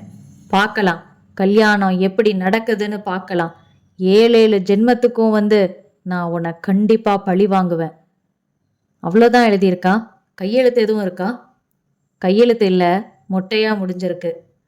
ஆனந்த் பதட்டத்துடன், பரத், அப்படின்னா ஜெயபாலுக்கு ஏதாச்சும் விபரீதமா இருக்குமா?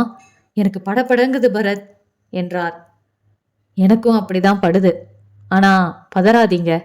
இதுவரைக்கும் நீங்க சொன்னதையும் நான் பார்த்ததையும் வச்சு பார்க்கறப்போ ஜெயபால் ஒரு ரெட்டை வேஷ ஆசாமிங்கிறது கன்ஃபார்ம் ஆகுது. நெத்தியில விபூதி பட்டை அடிச்சுக்கிட்டு விஸ்கி சாப்பிட்ற டைப். பகவத்கீதைக்கு உள்ள வச்சு படுக்கையில் பத்மினிங்கிற புக்கு படிக்கிற டைப்பு. மாங்கல்யத்தை கண்ணில் ஊத்திக்கிட்டு கொல்ல கதவை திறந்து கள்ளக்காதலனை வர சொல்ற டைப்பு. உதாரணம் போதும் பரத் என்றாள் சுசீலா. சரி, போதும். எனக்கு இப்படி ஒரு ஃப்ரெண்டு இருந்தான்.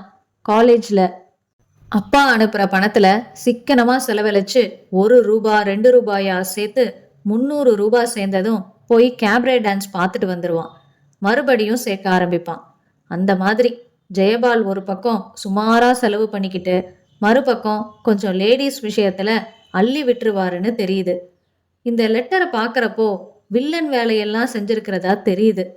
நேத்து ராத்திரி ரூமுக்கு வந்து அலங்கோலம் பண்ணது அநேகமா இந்த வஞ்சிக்கப்பட்ட அபலையோட அண்ணனாதான் இருக்கணும். சரி, இப்ப ஜெயபால் எங்க? ஜெயபால் நேத்து சாயங்காலம் ஆபீஸ் முடிஞ்சதும் ரூமுக்கு வராம அப்படியே எங்கேயோ போயிட்டாரு. சூட்கேஸ் சட்டை இதெல்லாம் குறையுது. அதனால கண்டிப்பா எங்கேயோ வெளியில தான் போயிருப்பாரு இல்லையா?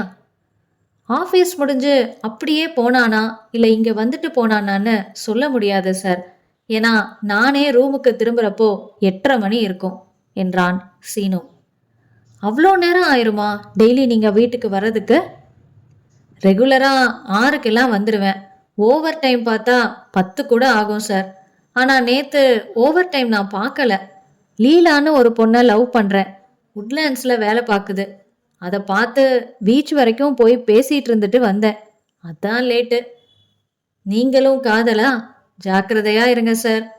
அடே பொறுக்கி சீனிவாசான்னு எவனாச்சும் லெட்டர் எழுதிட போறான் என்றாள் சுசீலா. சேச்ச, நான் அந்த மாதிரி இல்லைங்க சிஸ்டர். அடுத்த வருஷம் கல்யாணம் பண்ணிக்கலான்னு இருக்கோம். சரி, இந்த டைரி லெட்டர்ஸ் இதெல்லாம் நான் எடுத்துட்டு போறேன். இதில் என்னோட ஆஃபீஸ் வீட்டு ஃபோன் நம்பர் எல்லாமே இருக்கு. ஏதாச்சும் தகவல் கிடைச்சாலோ ஊர்ல இருந்து ஜெயபால் வந்துட்டாலோ எனக்கு தெரியப்படுத்துங்க. ஆனந்த், வாங்க, காலையில பேசிக்கலாம்.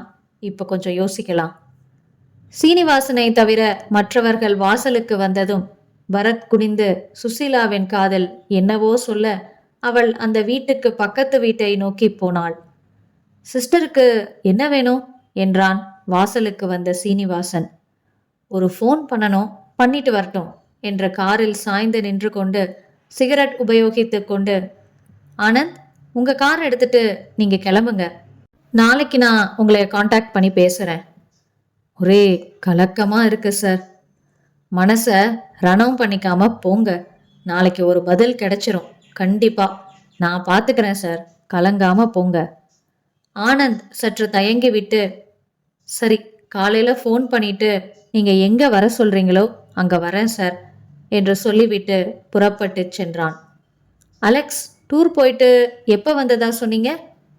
9:15 சார். அப்ப ஆனந்த் சாரும் ஜெயபாலோட அப்பாவும் இங்கே தான் இருந்தாங்க. எங்க போயிட்டு வந்தார் அலெக்ஸ்? திருச்சி, தஞ்சாவூர், புதுக்கோட்டை ஏரியாவுக்கு. கம்பெனி வேலையா? இல்லை சார், சப்ளை பண்றதுக்கு இல்லை, ஆர்டர் சேகரிக்க. பஸ்ல தான் போவான், பஸ்ல தான் வருவான். சுசீலா பனியனின் கீழ் முனைகளை இழுத்து விட்டு கொண்டே, ரொம்ப பிகு பண்ணிக்கிறாங்க பரத்.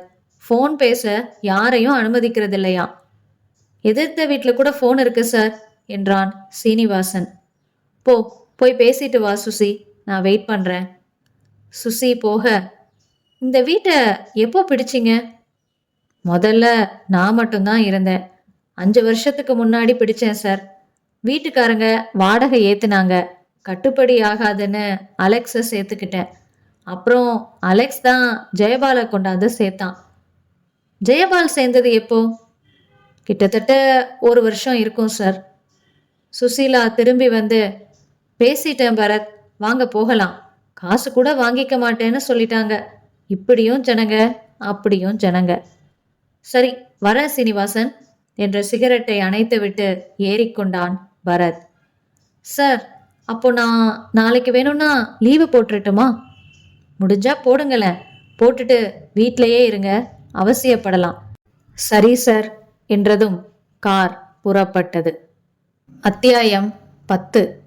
பரத் வீட்டுக்கு வந்ததும் ரெஃப்ரிஜரேட்டரை திறந்து தண்ணீர் குடித்துவிட்டு மணியை பார்த்தான். 9 நெருங்கிக் கொண்டிருந்தது. இப்ப சொல்லு சுசி, பக்கத்து வீட்லயும் எதிர் வீட்லயும் நான் சொன்ன மாதிரி விசாரிச்சியா? ஆச்சு. ராத்திரி ஜெயபால் வீட்ல இருந்து எந்த சத்தமும் கேட்டதா சொல்லல. ஒரு வீட்ல வீடியோ பார்த்துட்டு இருந்திருக்காங்க, இன்னொரு வீட்ல நல்லா தூங்கிட்டாங்க. தூக்கத்தை கலைக்கிற அளவுக்கு எந்த சத்தமும் இல்லையாம். ஃபோன் நம்பர்ஸ்லாம் வாங்கிக்கிட்டியா? ஓ, இதோ என்று உள்ளங்கையை காட்டினாள். பார்த்து பரத் ஒரு காகிதத்தில் குறித்து கொண்டான். சரி, நீ என்ன நினைக்கிற சுசி? முதல்ல நம்ம முருகேசன் சாரை பிடிச்சு சிட்டியில ஏதாவது மர்டர் நடந்திருக்கா அப்படின்னு கேட்கணும். ஜெயபால் அவனாவே எங்கேயோ புறப்பட்டிருக்கிற மாதிரி தான் தெரியுது சுசி. நாளைக்கு அவன் ஆஃபீஸ்ல விசாரிச்சா கொஞ்சம் தெரியலாம். எதுக்கும் நீ சொன்னதை செக் பண்ணிக்கிறது நல்லதுதான். பரத் ஃபோனை எடுத்து, ஹலோ முருகேசன் சார், நீங்கள் எனக்கு ஒரு ஹெல்ப் பண்ணணும். சிட்டியில் நேத்திக்கோ இன்னைக்கோ மர்டர் எதுவும் ரிப்போர்ட் ஆயிருக்கான்னு கொஞ்சம் செக் பண்ணி சொல்லணும் என்றான். நேற்று எதுவும் ஆகலை, எனக்கு நல்லா தெரியும். இன்னைக்கு நான் பாதி நாள் தான் ஆஃபீஸ் போனேன். நீங்கள் ஃபோனை வைங்க, நான் கேட்டுட்டு உங்களை கூப்பிட்டு திரும்பவும் சொல்கிறேன். என்ன கேஸ்? யார் பொண்டாட்டியாவது காணலையா? எப்பவும் அதே தானா? அடுத்த வாரம் கல்யாணம் சார், மாப்பிள்ளைய காணோம். போச்சுடா, பொண்ணு பிடிக்காம ஒருவேளை ஓடிட்டானோ என்னவோ. இல்லை, இது வேற சிக்கல். கொஞ்சம் விவரங்களை சேகரிச்சுட்டு உங்ககிட்ட சொல்கிறேன். ஓகே பரத், 15 நிமிஷத்தில் உங்களுக்கு சொல்கிறேன். ஆனால் 10 நிமிடங்களில் சொல்லிவிட்டார். இந்த நிமிஷம் வரைக்கும் சிட்டி அமைதியா காந்தி கனவு கண்ட தேசம் மாதிரி இருக்கு பரத். அட்லீஸ்ட் ஒரு பேங்க் கொள்ள கூட நடக்கல. சரி, வச்சிட்றேன். Good night. பரத் ஃபோனை வைத்துவிட்டு திரும்ப, நாளைக்கு செய்ய வேண்டிய வேலைகள் எல்லாம் சொல்கிறேன், குறிச்சிக்க சுசி. எஸ் பாஸ் என்று காகிதத்தை எடுத்துக்கொண்டு சீரியஸ் ஆனாள். மேலே பிள்ளையார் சொல்லி போட்டுக்கவா? ம், நீ மூட்ல இல்லை. புறப்பட்டு போ ஹாஸ்டலுக்கு, காலையில் பார்த்துக்கலாம். புறப்பட்டு போகிறதா? வந்து ட்ராப் பண்ணுங்க சார். ரெண்டாவது, எனக்கு ரொம்ப பசிக்குது, சாப்பிட வேண்டாமா? இரு, வந்து தொலைக்கிறேன் என்று கையில் வைத்திருந்த ஒரு கத்தை கடிதங்களையும் அந்த செலவு கணக்கு டைரியையும் மேஜை மேல் விசிறினான். விசிறினதில் கணக்கு டைரி தடுமாறி தத்தளித்து கீழே விழுந்தது. சில பக்கங்கள் காற்றில் விரட்டப்பட்டு ஒரு நிலைக்கு வந்தபோது அந்த பக்கத்தில் சில ஃபோன் நம்பர்கள் இருந்தன. ஹேய், இங்க பாரு என்று குனிந்து எடுத்த பரத், பேர் கூட எழுதாம 4 டெலிஃபோன் நம்பர்ஸை குறிச்சு வச்சிருக்கான். அதெப்படி பேர் எழுதாம வெறும் நம்பர்ஸை மட்டும் குறிச்சு எழுதுறது? ஏன் இப்படி பண்ணியிருக்கணும்? அறிமுகமான பேர்களாயிருக்கும், நம்பரை பார்த்தாலே பேரு ஞாபகத்துக்கு வரலாம். வளராத சுசி, பேர் எழுதாம வெறும் டெலிஃபோன் நம்பர்ஸ் மட்டும் குறிச்சு வைக்கிறது கொஞ்சம் வித்தியாசமா இல்லை? இருக்கட்டுமே, நம்ம ஜெயபால் தான் வித்தியாசமான ஆளாச்சே. இங்கு தீந்து போன ரீஃபிலு, கிழிஞ்ச ஜட்டின்னு சேமிச்சு பத்திரப்படுத்துகிற ஆசாமியாச்சே. அது சரி, எங்க காமிங்க ஃபோன் நம்பர்ஸ் தானான்னு பார்க்கலாம். ஃபோன் அப்படின்னு எழுதி கீழே தான் எழுதி இருக்கான். இரு, இந்த 4 நம்பரோட அட்ரஸும் என்னன்னு முதல்ல கண்டுபிடிக்கலாம். பரத் ரிசீவரை எடுத்து 197 சுழற்றி, good evening madam. To start with, உங்கள் குரல் ரொம்ப இனிமையாக இருக்குது. ஹலோங்கிற ஒரு வார்த்தை சொன்னதிலேயே குரல் கண்டுபிடிச்சிட்டிங்களா? Why not? நம்ம ரத்தம் என்ன குரூப்புன்னு கண்டுபிடிக்கிறதுக்கு 1 லிட்டர் ரத்தமாக தேவைப்படுது? ஒரு துளி போதுமே மிஸ். நான் மிஸ்ஸஸ் கனகவல்லி ராமானுஜம். ஓ, அப்படியா? சரி, நமக்கு எதுக்கு அதெல்லாம்? என்கிட்ட 4 ஃபோன் நம்பர்ஸ் இருக்கு, அதுக்கு அட்ரஸ் வேணும், சொல்கிறேன், குறிச்சிக்கோங்க என்ற வரிசையாக 4 எண்களையும் சொன்னான். 10 நிமிஷம் கழிச்சு கூப்பிடுங்க. ஃபோனை வைத்தான். திடீர்னு ஆளை மாத்திடுறாங்க சுசி. முந்தா நாள் இதே மாதிரி டைரக்டரி இன்ஃபர்மேஷன்ஸ்ல மிஸ் ஜரீனான்னு பேரே ஜெகன்னு இல்லை, இப்போ வேற யாரோ ஃபோன் எடுத்து பேசுகிறாங்க. 10 நிமிஷம் ஆச்சு, நீங்கள் ஃபோன் பண்ணுங்க பரத். பரத் மறுபடியும் அழைத்து, திருமதிக்கு மறுபடியும் குட் ஈவினிங். சொல்கிறேன், எழுதிக்கிறீங்களா? இதோ என்று சொல்லச் சொல்ல ஒவ்வொரு விலாசமாக எழுதி கொண்டான். அப்புறம் அவர் என்ன செய்றாரு? உத்தியோகமா? சுசீலா ரிசீவரை பிடுங்கி வைத்துவிட்டு, அலையாதீங்க பரத், காரியத்தை பாருங்க. வெளிநாட்டிலையும் தொந்தரவு, உள்நாட்டிலையும் தொந்தரவு. சரி, விலாசம் வெங்கடேச பெருமாள் அடையாறு, 2வது மணிவாசகம் சேத்துப்பட்டு, 3வது பத்மாவதி கோடம்பாக்கம், 4வது ஃப்ரெட்ரிக் பெசன் நகர். இவங்க எல்லாம் யாரு? இவங்களுக்கும் நம்ம கல்யாண மாப்பிள்ளைக்கும் என்ன சம்பந்தம்? முதல்ல பெருமாளை பிடிப்போம். முதல் நம்பரை சுழற்றினான். ஹலோ என்றது அடர்த்தியான பெண் குரல். வெங்கடேச பெருமாள் இருக்காரா? இருக்காரே, கொஞ்சம் பேச சொல்லுங்க. அப்படின்னா திருப்பதிக்கு போங்க. என்னங்க ஜோக் அடிக்கிறீங்களா? பின்ன உங்களுக்கு என்ன வேணும் சார்? விஷயத்துக்கு வாங்க. நிஜமா வெங்கடேச பெருமாள் கூட பேசணுங்க. என் பேரு ஜெயபால். இங்க அப்படி யாரும் இல்லைங்க, ராங் நம்பர். இருங்க இருங்க, வச்சிடாதீங்க, ரைட் நம்பர் தான். நான் டைரக்டரியில் பார்த்து பேசுகிறேன். ஆமாம், டைரக்டரியில் அந்த பேரில் தான் இருக்கும். அவர் யாருன்னு எனக்கே தெரியாது. 2 கை மாறி வந்த ஃபோனு. வச்சிரவா? இருங்க, நீங்கள் யாருங்க? அது என்ன, வீடா ஆஃபீஸா? 2ம் இல்லை. உங்களோட பேசிகிட்டு இருக்கிற எனக்கும் இதை சொல்ல நேரம் இல்லை. ஃபோன் வைக்கப்பட்டது. அடுத்து மணிவாசகம் ஃபோனில், மணிவாசகம் தான் பேசுகிறேன், உங்களுக்கு என்ன வேணும்? அதென்னங்க, பலசரக்கு கடையா? பலசரக்கு வீடு. என்ன சரக்கு வேணும்? டால்டா 1 கிலோ, மைதா 1 கிலோ. என்ன மிஸ்டர், விளையாடுறீங்களா? யார் நீங்கள்? உங்களுக்கு என்ன வேணும்? ஒன்றும் வேண்டாம் என்று வைத்தான். அடுத்து பத்மாவதி. லைனில் இருங்க. அம்மா, உங்கள் கூட பேசணுமா? குரல் ஏதோ புதுசாக இருக்கு என்ற கீச்சு குரலுக்கு பின், யாருங்க அது என்ற பத்மாவதியின் அதட்டல் குரல். நான் தான் ஜெயபால் பேசுகிறேன். எந்த ஜெயபால்? அம்மா, நான் கூட சொல்லலை, அடுத்த வாரம் கல்யாணம்னு சொன்னாருன்னு. அவரான்னு கேளுங்க என்றது கீச்சுக்குரல். எந்த ஜெயபால்னு கேட்குறேன்ல. அந்த ஜெயபால் தாங்க. அடுத்த வாரம் எனக்கு கல்யாணம். சரி, இப்போ என்ன சமாச்சாரம்? சமாச்சாரம் என்று சில வினாடிகள் விழித்தான் பரத். குருட்டாம்போக்கில் ஏதோ ஒரு லைனில் பேச்சை தொடர்ந்தால் இப்படி ஒரு சிக்கலா? இது என்ன இடம்? 2 குரல்கள் யார்? தாய் மற்றும் மகளாக இருக்கலாம். மகளுக்கு நம் ஜெயபாலின் அறிமுகம் இருக்கிறது. ஒருவேளை இந்த மகள்தான் நீலாவா? மறுபடியும் ஒரு குத்துமதிப்பாய் தொடர்ந்து பார்த்து விடலாமா? என்னங்க பதில காணோம்? அது வந்துங்க, உங்க பொண்ணு நீலா கூட பேசணும். ஏன் பொண்ணா? நீலாவா? எனக்கு ஏதுங்க பொண்ணு? ஏண்டி ஸ்வர்ணா, உன் பேரை நீலான்னு சொல்லிக்கிட்டியா? இப்போது பரத்திற்கு பாதி புரிந்து விட்டது. சாரிங்க, நான் நிதானத்தில் இல்லை, பேரை மாற்றி சொல்லிட்டேன். ஸ்வர்ணா கூட தான் பேசணும்னா. பாருடி, இவளுக்கு வந்த வாழ்வ. ஃபோனெல்லாம் வருது, பேசுடியம்மா. ஹலோ என்றது கீச்சு குரல். ஸ்வர்ணா தானே? ஆமாங்க.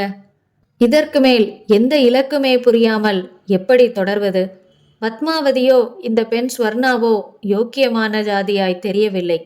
இவளுக்கோ ஜெயபாலுக்கு அடுத்த வாரம் கல்யாணம் என்பது வரை தெரிந்திருக்கிறது. ஹலோ, ஃபோனை வச்சுட்டார் போல இருக்கு. ஹலோ ஸ்வர்ணா. இல்லை, நான் இன்னும் வைக்கல. வந்து அடுத்த வாரம் எனக்கு கல்யாணம். அதான் சொன்னீங்களே, நல்ல பிள்ளையா லட்சணமாக போய் கல்யாணம் பண்ணிக்கங்க.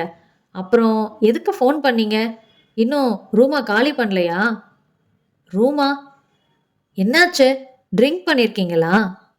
ஆமாம், 4வது பெக் உள்ளே போகுது என்று வெறும் எச்சிலை விழுங்கிவிட்டு, ஸ்வர்ணா, நான் உன்னை சந்திக்கணும். இன்னைக்கா? ஆமாம். இருங்க, அம்மாவை கூப்பிடுறேன், கேளுங்க. நானா வர முடியாது, அவங்க சொன்னாதான் வர முடியும். அன்னைக்கு மட்டும் வந்தியே? அம்மா சொல்லித்தான் வந்தேன். அன்னைக்குன்னு சொல்றீங்களே, என்னமோ ரொம்ப நாள் ஆன மாதிரி.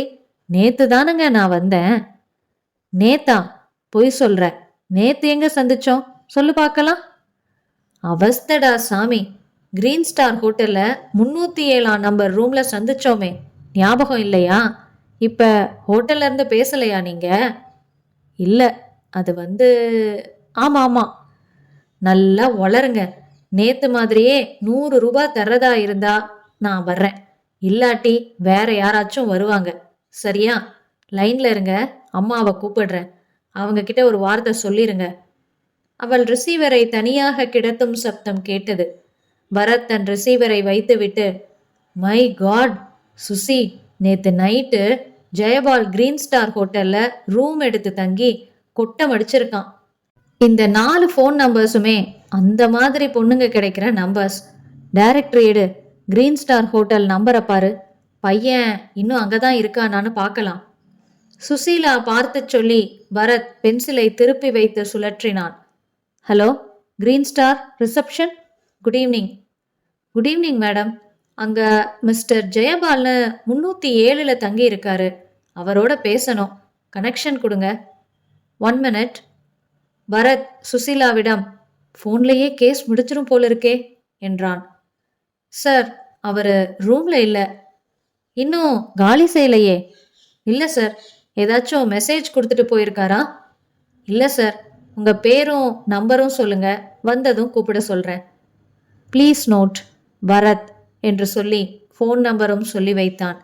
பிறகு ஆனந்தை ஃபோனில் அழைத்து, உங்கள் அருமை தம்பி கிரீன் ஸ்டார் ஹோட்டலில் ரூம் நம்பர் 307 தங்கி ஜாலியாக டெய்லி ஒரு குட்டின்னு அனுபவிச்சுக்கிட்டு இருக்காரு சார். கல்யாணத்துக்கு இஷ்டம் இல்லையோ இல்லை யாருக்காகவோ பயந்தோ உள்ளூர்லேயே ரூம் எடுத்து தங்கி இருக்காரு. அவர்கிட்ட நேரடியாக இன்னும் பேசலை. வெளியில் எங்கேயோ போயிருக்காராம். வந்ததும் என்னோட பேச சொல்லியிருக்கேன். பேசுனதும் மறுபடியும் கூப்பிடுறேன். அப்புறம் சேர்ந்து போய் பார்த்து புத்திமதி சொல்லி மயிலாடுதுறைக்கு அனுப்பி வச்சிடலாம். என்ன? சரி சார். You are great sir. அதெல்லாம் ஒன்றும் இல்லை. எதேச்சையா சில ஃபோன் நம்பர்ஸ் கிடைச்சது. That's all. வச்சிரவா என்று வைத்தான். கொஞ்சம் உரைக்குது பரத் என்றாள் சுசீலா. என்ன? ஜெயபாலுக்கு கல்யாணத்தில் இஷ்டம் இல்லைன்னா எதுக்காக ஒத்துக்கணும்? சொந்தமாக வேற பத்திரிக்கையெல்லாம் அடிக்கணுமே. ஏன்? ஏதோ கட்டாயத்தில் சம்மதிச்சிருப்பான். சரி, ரூம்ல செய்யப்பட்ட அலங்கோலம் யாரு பண்ணது? எல்லாமே ஜெயபாலை பார்த்து பேசினாதான் தெளிவாகும் சுசி. இவன் போலிசாமியார் மாதிரி 2 மூஞ்சி. அசட்டு அம்மாஞ்சி, சிக்கன சிகாமணி. இன்னொரு மூஞ்சி ஆரவாரம், ஆர்ப்பாட்டம், அசத்தல். வா, ஹோட்டலுக்கு போய் சாப்பிட்டுட்டு உன்னை ஹாஸ்டலில் விட்டுடுறேன். ரொம்ப நேரமாயிருச்சு. பரத் எழுந்து சுசீலா சோஃபாவிலிருந்து எழ கை கொடுத்தான். அத்தியாயம் 11. பகலவன் தன் அலுவலை துவங்கி இருந்த நேரம். சென்னை கார்ப்பரேஷனின் அழகான ரிப்பன் பில்டிங் வாசலில் பந்தல் இல்லாமல், ஜமுக்காலம் இல்லாமல், பேனரோ கொடிகளோ இல்லாமல் 25 பேர் அமர்ந்திருந்தார்கள். பிரதானமாக அமர்ந்திருந்த தனிகாச்சலம் மட்டும் சட்டத்தில் ஆணியடித்த ஒரு அட்டையை பிடித்திருந்தார். அதில், எங்கள் கோரிக்கையை வற்புறுத்தும் வகையில் அமைதியான ஒரு நாள் உண்ணாவிரதம் அனுஷ்டிக்கிறோம். செல்வா காலனி குடியிருப்போர் என்று எழுதியிருக்க, ஒரு செக்யூரிட்டி ஆஃபீஸர் வந்து, இதெல்லாம் என்ன கலாட்டா? எந்திரிச்சு போங்க எல்லாரும். கோரிக்கை எல்லாம் கொடுத்தாச்சுல, உடனே ஆகணும்னா எப்படி? மேயர் வர நேரம், எல்லாம் கலைஞ்சு போங்க. எந்திரிங்க. சார், இது கலாட்டா இல்லை. படிச்சு பாருங்க. அமைதியான முறையில் நடத்துகிறோம். விளம்பரத்துக்காக நடத்துகிற தர்ணா எல்லாம் இல்லை. இது காரியம் ஆகணும். 1 வாரமாக காலனியில் அத்தனை குழந்தைகளுக்கும் டயரியா. டாக்டர் கொசு தான் காரணம்னு சொல்கிறாரு. கொசுவுக்கு கார்ப்பரேஷன் தான் காரணம். மக்களோட ஆரோக்கியமான வாழ்க்கைக்கு உத்தரவாதம் வேண்டாமா? நாங்கள் வரி கட்டலை? ஓஹோ, வீம்புக்குனே வந்திருக்கீங்க. மேயர் வந்து போலீஸுக்கு சொல்லி அவங்க வந்தாதான் நகருவீங்க, அப்படிதானே? போலீஸ்னு சும்மா பயம் காட்டாதீங்க சார். எங்கள் காலனிலையும் 2 போலீஸ்காரங்க குடியிருக்காங்க. இது பொதுமக்கள் சம்பந்தப்பட்ட பிரச்சனை. இந்த பேச்சு இங்கே தொடர்கையில் காரில் வந்து இறங்கிய மேயர், என்ன அங்க கும்பல் என்று தன் பிஏவை கேட்க, செக்யூரிட்டி நபர் சென்று பிஏவிடம் விவரம் சொல்லி அவர் மேயரிடம் சொல்ல, யாராச்சும் ஒருத்தரை வர சொல்லுங்க என்று சொல்லிவிட்டு உள்ளே சென்றார். பிஏ வந்து தனிகாச்சலத்தை கையோடு அழைத்து கொண்டு மேயரின் அறை வாசலில் நிறுத்தி அனுமதி பெற்று உள்ளே அனுப்பி வைத்தார். உட்காருங்க சார். ஃபோன் பண்ணி கேட்டேன், உத்தரவு போட்டுட்டேன். மத்தியானத்துக்குள்ள அந்த குப்பை காலி ஆயிரும். மக்கள் பிரச்சனைகளை தீர்க்கத்தான் நாங்கள் இருக்கோம். நிர்வாகத்துல சில பிரச்சனைகள் வரதான் செய்யுது. உங்களை மாதிரி விழிப்புணர்வோட எங்க கவனத்துக்கு சில பேர் கொண்டு வர்றப்போ நிச்சயம் சரி செய்ய நாங்க தயாரா இருக்கோம். உண்ணாவிரதம் எல்லாம் வேண்டாம், போயிட்டு வாங்க. ரொம்ப நன்றிங்க என்ற தனிகாச்சலம் கைகூப்பி விட்டு வெளிவந்து காத்திருந்தவர்களிடம் விவரங்களை சொன்னார். அரசாங்கம் நமக்கு சேவை செய்யறதுக்கு தயாரா இருக்கு. சில சமயம் நம்மளோட தேவைய அதுவா உணர்ந்து செய்யும். சில சமயம் நாம தான் நினைவுபடுத்தி ஆகணும். நமக்கு என்னன்னு நானும் இருந்திருந்தா இன்னைக்கு குப்பை காலி ஆகிறதுக்கு உத்தரவு வந்திருக்குமா சொல்லுங்க. எல்லாம் சரிதான் என்றார்கள். அத்தியாயம் 12. பரத் தன் அலுவலகத்திற்கு புறப்பட்டு கொண்டிருக்கும் போது ஆனந்த் காரை நிறுத்தி இறங்கி வந்தான். குட் மார்னிங் பரத், மறுபடியும் கூப்பிடுறேன்னு சொன்னீங்களே? சொன்னேன், ஜெயபால் என்னை கூப்பிடவே இல்லை. இப்போ கூட ஹோட்டலுக்கு ஃபோன் பண்ணேன். சாவி ரிசப்ஷனில் ஒப்படைக்கலையாம். ராத்திரி திரும்பி வந்தாரா வரலையான்னே தெரியலையாம். வாங்க, ஹோட்டலுக்கு நேரில் போய் விசாரிச்சிருவோம். 2 கார்களில் கிரீன் ஸ்டார் வந்தார்கள். ரிசப்ஷனுக்கு இப்போ போக வேண்டாம் என்றான் பரத். லிஃப்ட் உபயோகித்து 307ஆம் நம்பர் அறைக்கு வந்தார்கள். கதவுக்கு அருகே டு நாட் டிஸ்டர்ப் என்ற வாக்கியத்தில் சிவப்பு வெளிச்சம் இருந்தது. பரத் காலிங் பெல்லை அழுத்தினான். காத்திருந்தான். 3 முறை அழுத்தினான். பதிலில்லை. கதவுக்கு அடியில் இருந்த லேசான இடைவெளியில் ஒரு செய்தித்தாளின் விளிம்பு லேசாக எட்டி பார்க்க பரத் மடங்கி அமர்ந்து நகத்தால் மெதுவாக இழுத்து அந்த செய்தித்தாளை வெளியே இழுத்தான். அத்துடன் மற்றொரு செய்தித்தாளும் வெளியே வந்தது. தேதிகள் பார்க்க இன்றைய தேதி, நேற்றைய தேதி செய்தித்தாள்கள். ஆனந்த், 2 நாள் பேப்பரை ஜெயபால் தொடவே இல்லை. ஸோ 2 நாளா ஜெயபால் ரூமுக்கு திரும்பல. இல்லைனா ரூமுக்குள்ளேயே சுயநினைவு எழுந்து, ஓ மை காட், வாங்க ரிசப்ஷனுக்கு போகலாம். ரிசப்ஷனில் அந்த பெண் காதல் சிறிய வளையங்களுடன் லெட்ஜரை புரட்டி பார்த்துவிட்டு, முந்தா நாள் சாயங்காலம் 5 மணிக்கு ரூம் புக் பண்ணியிருக்காரு சார். ரூல்ஸ் படி வெளியில் போனால் சாவி எங்ககிட்ட ஒப்படைச்சிட்டு தான் போகணும். இவர் ஆனால் ஒப்படைக்கல. 3 நாளைக்கான அட்வான்ஸ் பணம் இருக்கு. நேற்று பூரா அவர் ஹோட்டலுக்கு திரும்பின மாதிரி தெரியல. ஒருவேளை வந்ததும் கூட போயிருக்கலாம், எங்களுக்கு தெரியாது. ராஜான்னு ஒருத்தர் தேடி வந்தா ரூமுக்கு அனுப்ப வேண்டாம், தகவல் மட்டும் சொல்லுங்க, கீழே வந்து சந்திச்சுக்கிறேன்னு சொன்னாரு. ஆனா அப்படியும் யாரும் வரல சார். ராஜாவா? சரி, ரூம் போட்டதுலேருந்து ரூம் சர்வீஸில் என்னெல்லாம் யூஸ் பண்ணியிருக்காருன்னு கொஞ்சம் சொல்ல முடியுமா? Yes sir, 1 minute. வேறு வேறு நோட்டுகளை புரட்டி, எஸ், ரூம் போட்ட அன்னைக்கு that is on 14th 2 large brandy அப்புறம் சிப்ஸ் ஆர்டர் பண்ணியிருக்காரு. ஒரே ஒரு லோக்கல் கால் பேசியிருக்காரு. எந்த நம்பருக்கு பேசியிருக்காரு? தனியாக ஒரு காகிதத்தில் எழுதி கொடுத்தாள். பரத் வாங்கி பார்த்து விட்டு, அட, நம்ம பத்மாவதி நம்பர் என்றான் ஆனந்திடம். யாரு பத்மாவதி? சொல்கிறேன் இருங்க. மேடம், மிஸ்டர் ஜெயபாலுக்கு இன்னும் 5 நாளில் கல்யாணம். அவருக்கு சில எதிரிங்கள்லாம் இருக்காங்க. அவர் வீட்டில் சில அக்கிரமங்கள்லாம் நடந்திருக்கு. அதனால் இந்த சூழ்நிலையில் 2 நாளாக அவர் ஹோட்டலுக்கு திரும்பி வராததில் ஏதோ விபரீதம் இருக்கலான்னு நினைக்கிறேன். அதனால் ரூமை திறந்து பார்த்துடுறது பெட்டர்னு படுது எனக்கு. யூ மீன் அவர் உள்ளேயே தூங்குவாரா? எல்லாத்தையும் கற்பனை செய்ய வேண்டியிருக்கு. விபரீதம்னு சொல்கிறனே, புரியலையா?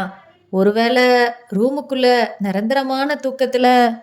மை காட் என்று அவள் ஹோட்டலின் மேனேஜர் அறைக்கு ஓடினாள். சற்று நேரத்தில் மேனேஜரே வந்துவிட்டார். பரத் தன்னை அறிமுகப்படுத்தி கொண்டு தன் சந்தேகங்களை சொல்ல தான் மட்டும் போய் பார்த்து வருவதாக மாற்று சாவியுடன் சென்றார். பக் பக் என்று காத்திருந்தார்கள். மேனேஜர் 15 நிமிடத்தில் திரும்பி வந்து, நல்ல வேலை, அதெல்லாம் ஒன்றும் இல்லை சார். டாய்லெட் முதற்கொண்டு பார்த்துட்டேன், ஆள் இல்லை. சூட்கேஸ் இருக்கு, ட்ரெஸ் எல்லாம் தொங்குது.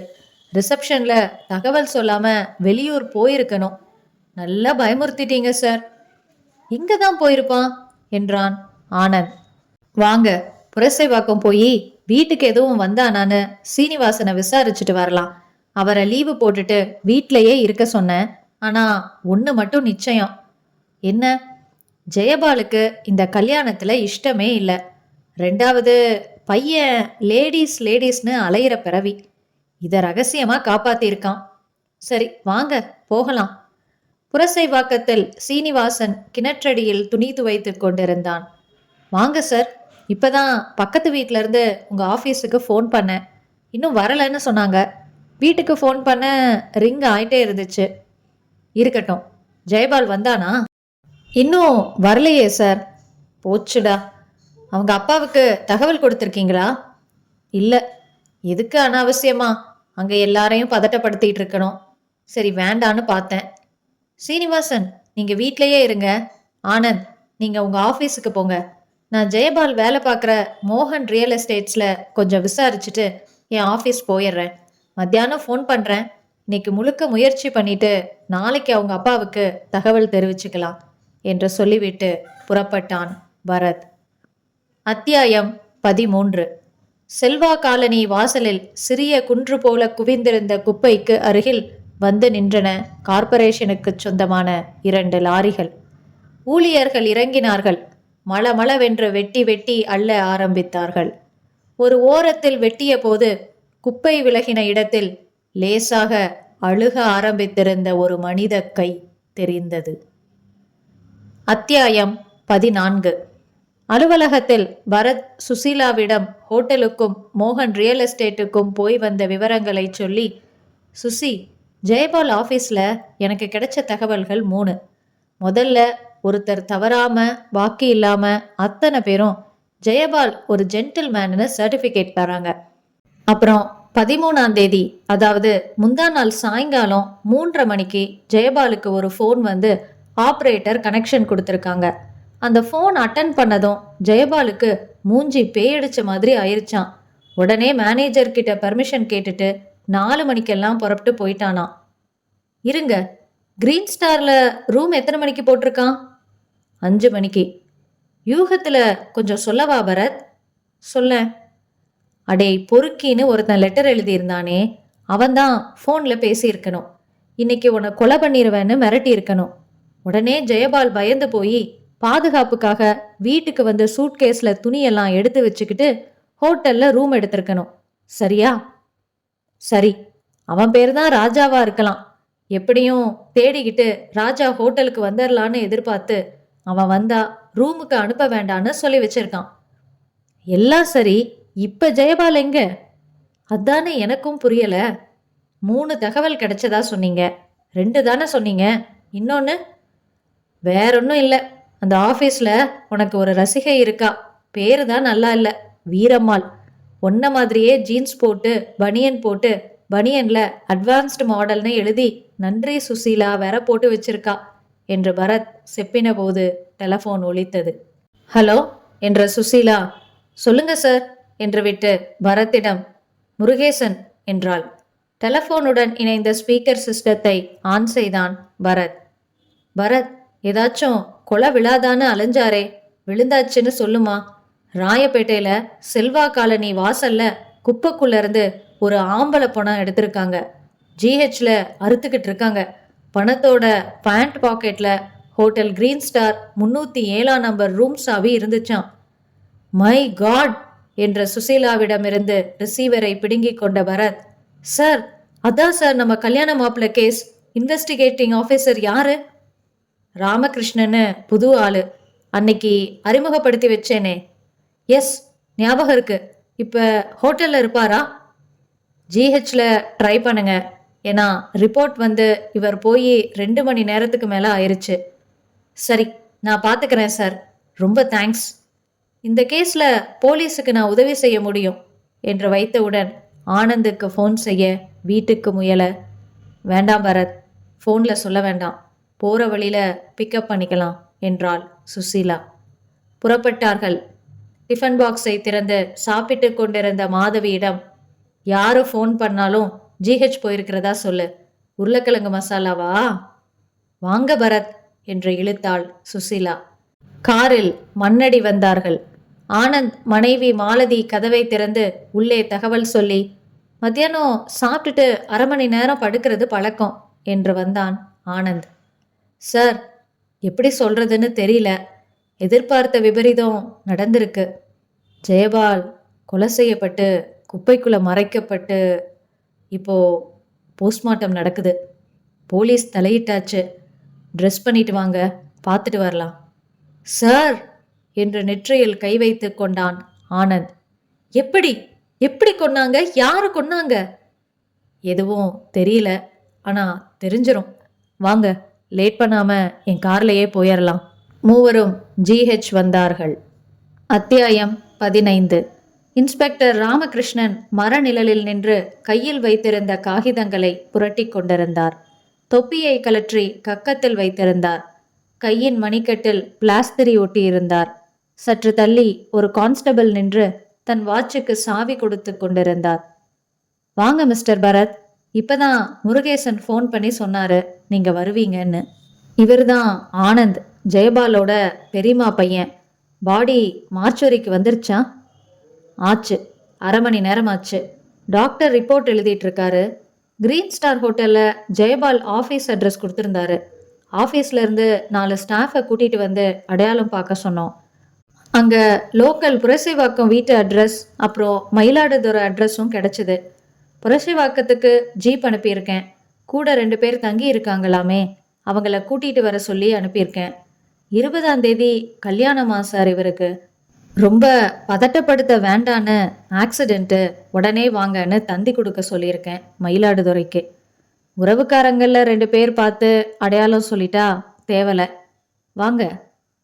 சுசி, நீ வேண்டாம், இங்கேயே இரு என்றான் பரத். நடக்கும்போது கொலைதானே சார் என்றான் ஆனந்த். திட்டவட்டமா கயிறு போட்டு கழுத்தை இறுக்கியிருக்கான். அநேகமா முந்தா நாள் ராத்திரி 9 to 10க்குள்ள இறந்த டைம் இருக்கும்னு டாக்டர் அனுமானிக்கிறாரு. 5 மணிக்கு ரூம் எடுத்திருக்கான். 5:30 மணிக்கு எங்க போயிருக்கலான்னு சொல்லுங்க பார்க்கலாம். ரெஸ்டாரண்ட்டுக்கா? இல்லை, பூந்தமல்லி ஹைரோட்ல டாக்டர் எத்திராஜ்னு ஒரு எஸ்டிடி ஸ்பெஷலிஸ்ட் கிட்ட போயிருக்கான் சார். ரூம்ல ப்ரிஸ்கிரிப்ஷன்ஸ் இருக்கு, அதை வச்சு ஃபோனில் கேட்டேன். நேரில் போயும் விசாரிக்கணும். மருந்து வாங்கி வச்சிருக்கான், அப்படியே இருக்கு, தொடவே இல்லை.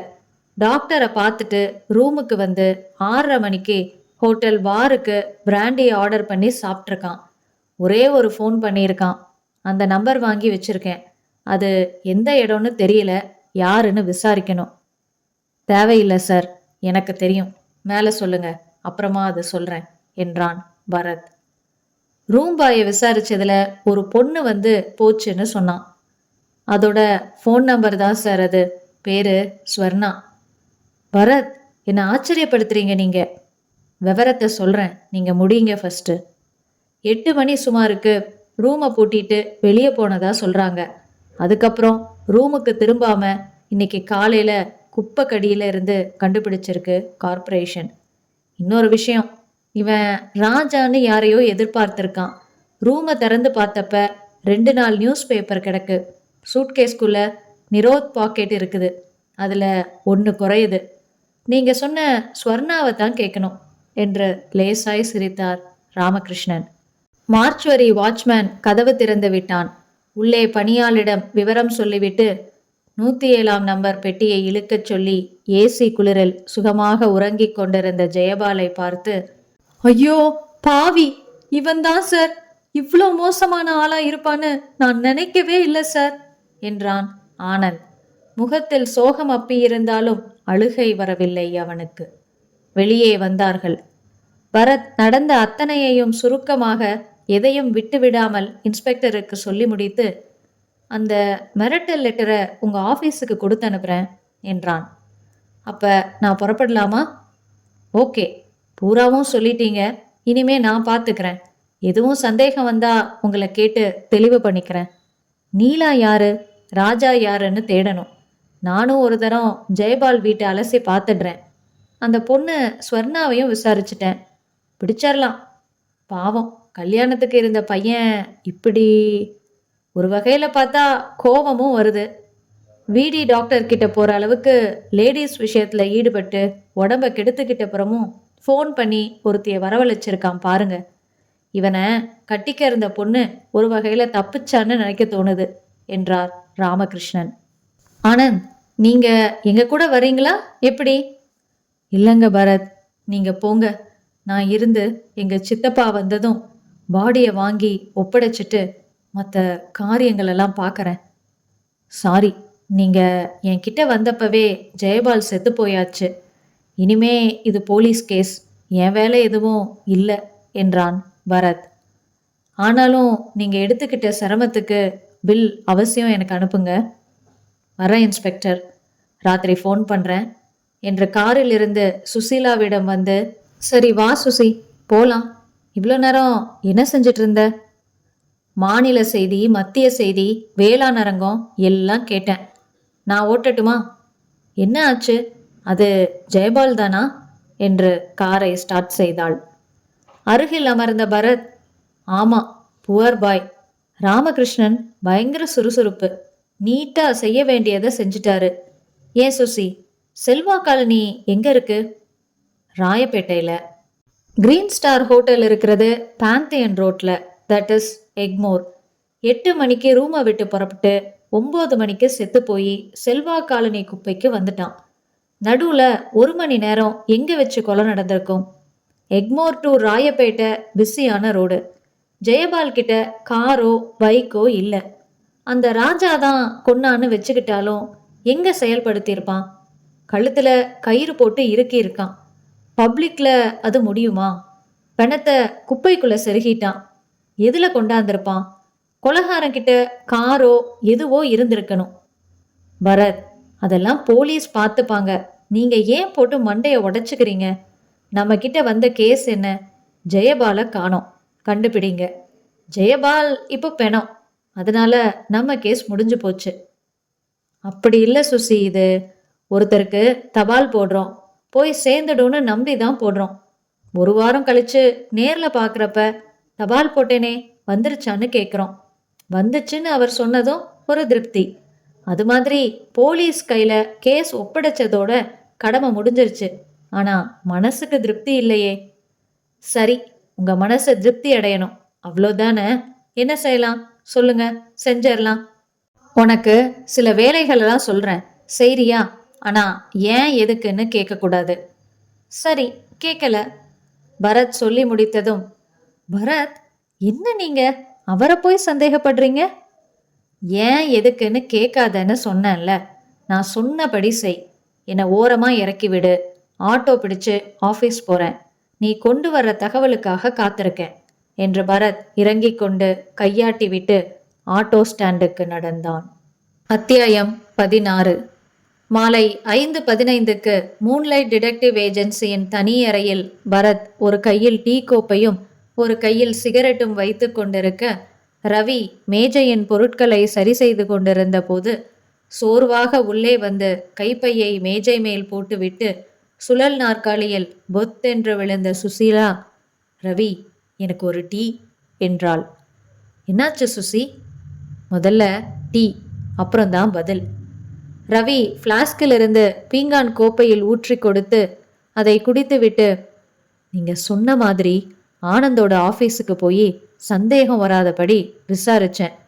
17ஆம் தேதி சாயங்காலம் ஆனந்த் 4:30 மணிக்கெல்லாம் வீட்டுக்கு புறப்பட்டுட்டாரு.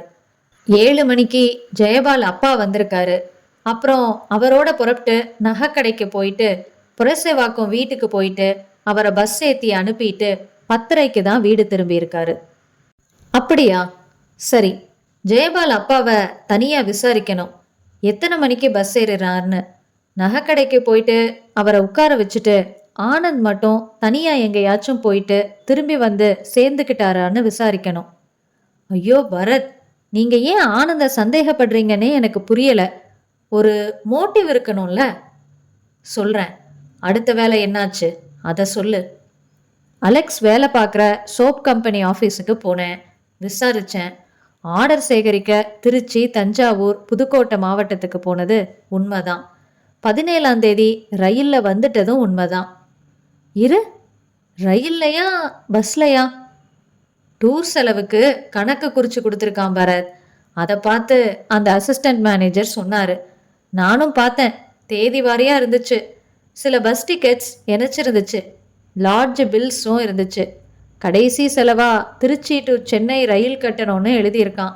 அது சரி, ஆனால் சீனிவாசன் என்கிட்ட அலெக்ஸ் பஸ்ஸில் வந்ததா சொன்னதா தான் ஞாபகம் இருக்குது. ஓகே, அதை கிளியர் பண்ணிக்கணும். அப்புறம் பாண்டிச்சேரியில? அதுவும் உண்மை. எக்ஸிபிஷன்ல ஸ்டால் கேட்டு அது சம்பந்தமா அவங்க தான் அலெக்ஸை அனுப்பி வச்சிருக்காங்க. இன்னைக்கு திரும்பிடுவாராம். இப்ப என்ன, அலெக்ஸையும் சந்தேகப்படுறீங்களா பரத்? முதல்ல மோட்டிவ் என்னன்னு கண்டுபிடிங்க. கற்பிக்க முடியும் சுசி. முதல்ல ஆனந்த ஏன் சந்தேகப்படுறீங்க? அந்த மோட்டிவ் சொல்லுங்க பார்க்கலாம். சுசி, இது கற்பனை தான். ஆனாலும் பொருந்துதான்னு பாரு. ஜெயபால் சபல case. Ladies and ladies and லேடீஸ்னு அலையிறவன். மாலதியோ அழகி. யாரு? ஆனந்தோட ஒய்ஃப். உறவு முறையில் அண்ணன் பொண்டாட்டி, அண்ணி. என்னமோ சாகசம் செஞ்சு மாலதியை வளைச்சு போட்டாச்சு. 2 பேரும் ரகசியமா தப்பு பண்றாங்க. இது ஒரு நாள் ஆனந்துக்கு தெரிஞ்சு போச்சு. திட்டம் போட்டு தீத்துட்டான். That's all. உளறல். கற்பனையா எதை வேணாலும் சொல்றதா? இந்த கற்பனைக்கு ஆதாரம் தேவையில்லை. ரொம்ப மெலிதான 2 ஆதாரம் சொல்றேன். சீனிவாசன் ஒரு தடவை ஜெயபால கார்ல யாரோ சிவப்பான பொண்ணோட பார்த்ததா சொன்னான் இல்லையா? மாலதி நல்ல சிவப்பு. மாலதி கிட்ட காரும் இருக்கு. அது ஃபியட் மாதிரி நினைவுன்னு சொன்னான். ஆனந்த் வீட்டில் இல்லாத நேரத்தில் அப்படி உலா வந்திருக்கலாம் அவங்க. 2வது ஆதாரம், இந்த கொலகாரனுக்கு ஒரு வண்டி இருந்திருக்கணுங்கிறது யூகம். நம்ம ஆனந்த் கிட்ட வண்டி இருக்கு. எதையோ வச்சு எதையோ பின்னி கொண்டாந்துட்டீங்களே, அப்படியும் இருக்குமா பரத்? இருக்குமோங்கிறது தான் என் சந்தேகம். பார்க்கலாம். சுசீலா சுற்றிலும் பார்த்து கதவை திறந்து ஹாலை பார்த்து, மாதவி போயாச்சா? மாதவிக்கும் 2 வேலை கொடுத்து அனுப்பியிருக்கேன் சுசி. ரவி, நீ வீட்டுக்கு போ. மாதவி வந்து தகவல் தெரிஞ்சதும் நாங்க ஆபீஸை மூடிக்கிறோம் என்றான் பரத். அவளுக்கு டைப் அடிக்க மட்டும்தான் தெரியும் பரத். இல்ல சுசி, இன்னும் கொஞ்சம் தெரியும். பின்ன எப்பதான் கத்துக்கிறது? சின்ன வேலை தான் கொடுத்துருக்கேன். சின்ன வேலையா அது? போங்க சார், பேசி பேசி வாய் தான் வலிக்குது என்று உள்ளே வந்தாள் மாதவி. வீட்டுக்கு போய் விக்ஸ் வேபரப் வேணும்னா தடவிப்பாரு. இப்ப விஷயத்த சொல்லு என்றான் பரத். நீங்க சொன்ன மாதிரி ஜெயபாலோட வீடு இருக்கிற தெரு முழுக்க விசாரிச்சுட்டேன். பத்திரிக்கை பேட்டின்னு சொன்னேன். ஒருத்தர் பாக்கி இல்லாம அத்தனை வீட்லையும் அந்த தம்பியையா கொலை செஞ்சாங்க? அடப்பாவமே, நல்ல பையனாச்சே அப்படின்னு தான் சொன்னாங்க. பொம்பளை பிள்ளைங்க கிட்டலாம் வம்பு பண்ணவாராமே அப்படின்னு கேட்டதுக்கு, அதெல்லாம் எங்களுக்கு தெரிஞ்சு இல்லவே இல்லைன்னு சாதிக்கிறாங்க என்றாள் மாதவி. என்ன பரத், உங்களுக்கு என்ன வினோத சந்தேகம் எல்லாம் வருது? இரு, இன்னொரு வேலை என்னாச்சு? உட்லாண்ட்ஸில் ரெஸ்டாரண்ட்ஸில் ஆர்ட் புக் பண்ணுற பொண்ணு பேர் லீலா. நான் சூக்கா விசாரித்தேன். அந்த பொண்ணு பிரிண்டிங் ப்ரெஸ்ஸில் வேலை பார்க்குற சீனிவாசனை லவ் பண்ணுறது நிஜம். 13ஆம் தேதி சாயங்காலம் அவன் கூட பீச்சுக்கு போனதாகவும் சொன்னான். பரத், கதையில வர்ற ஒரு ஆளை கூட சந்தேக லிஸ்ட்ல சேர்க்காம விடமாட்டீங்க போல இருக்கே. போற போக்க பார்த்தா ஒரு தடவை சபலப்பட்டு என் கையை பிடிச்சி இழுத்தாலே திட்டம் போட்டு நான் தான் கொன்னுட்டேன்னு கூட சொல்லுவீங்க போல இருக்கே என்றாள் சுசீலா. ஆனா சார், அந்த லீலாவை பத்தி முதல்ல ஒரு ஆளுகிட்ட விசாரிச்சப்ப அவன் ஒரு மாதிரியா சிரிக்க, லீலாவை பொதுவா பொம்பளைங்க தேடி வர்றதில்ல அப்படின்னு சொன்னான். மாதவி, அவ கேரக்டர் நமக்கு முக்கியம் இல்ல. குறிப்பிட்ட நேரம் பீச்சுக்கு போயிருந்தது உண்மையா? சீனிவாசன் சொன்னது உண்மையானு தான் தெரியணும். சரி, நீ வீட்டுக்கு போ என்று பரத் சொன்னபோது ஃபோன் அடித்தது. Hello, Moonlight, Bharath here. நான் ராமகிருஷ்ண பேசுனேன் sir. Good evening. Good evening, சொல்லுங்க சார். ஆஃபீஸ்ல இருந்து பேசுகிறேன். நீங்கள் கொடுத்து அனுப்பிச்ச மிரட்டல் லெட்டர் வந்துச்சு. லேபுக்கு அனுப்பியிருக்கேன். அதில் இருக்கிற பிரிண்ட்ஸ் எல்லாம் எடுக்க சொல்லி. அப்புறம் ஜெயபாலோட அப்பா சோமசுந்தரம் இப்பதான் வந்து சேர்ந்தாரு. விஷயத்த சொன்னதும் ஓன்னு அழுதாரு. சமாதானம் சொல்லி காஃபி வாங்கி தந்தேன். இங்கிருந்தே ஊருக்கு ஃபோன் பண்ணி கல்யாண ஏற்பாடுகளை நிறுத்த சொல்லிட்டாரு. ஜிஹெச்சுக்கு அழைச்சிட்டு போய் பாடி வாங்கி ஒப்படைக்கணும். சார், சோமசுந்தரம் உங்க பக்கத்துல தான் இருக்காரா? ஆமா. பேசணுமா? பேச சொல்லுங்க என்றான் பரத். ஹலோ, யாரு என்றார் சோமசுந்தரம் அழுது வடிந்த குரலில். சார், என் பேரு பரத். உங்க பையனை தேட சொல்லி ஆனந்த் சொல்லி முயற்சிகள் எடுத்துக்கிட்டது நான் தான். நடந்தது நடந்து போச்சு. உங்களுக்கு எந்த வகையில ஆறுதல் சொன்னாலும் இப்ப அது எடுபடாது. எனக்கு ஒரே ஒரு தகவல் வேணும். அதை மட்டும் சொல்லுங்க. 13ஆம் தேதி நீங்க மெட்ராஸ் வந்து திரும்பினீங்களே, எத்தனை மணிக்கு இங்கிருந்து புறப்பட்டீங்க? ஞாபகம் இருக்கா? 9:30 மணிக்கு பஸ்ஸில் புறப்பட்டேன் சார். ஆனந்து தான் ஏற்றி விட்டுட்டு போனான். ரைட்டு. சாயங்காலம் நீங்க ஆனந்த் வீட்டுக்கு போய் அப்புறம் அவர் கார்ல நகைக்கடைக்கெல்லாம் போயிட்டு அப்புறம் தானே உங்க பையன் வீட்டுக்கு வந்தீங்க? ஆமா சார். நடுவுல ஆனந்த் உங்களை விட்டுட்டு எங்கேயும் போனாரா? இல்லையே. எதுக்கு கேக்குறீங்க? சும்மாதான். சரி, நீங்க ஆக வேண்டியதை பாருங்க. மனசை திடப்படுத்திக்கிங்க. போன இன்ஸ்பெக்டர் கிட்ட கொடுங்க. இன்ஸ்பெக்டர் ராமகிருஷ்ணன். அப்புறம் பரத், நீங்க சொன்ன அட்ரஸ்ல ஸ்வர்ணாவை போய் பார்த்தேன். நல்லா தூங்கிட்டு இருந்தா. முதல்ல போலீஸ்னதும் ஒரே உதறல். அப்புறம் விசாரிச்சேன். ஐயோ, செத்து போயிட்டாரா அவரு அப்படின்னு பரிதாபப்பட்டா. 100 ரூபாய் டிப்ஸ் கொடுத்தானா. தண்ணி அடிச்சதுல தன்னோட பிரச்சனை எல்லாம் வளரி இருக்கான்.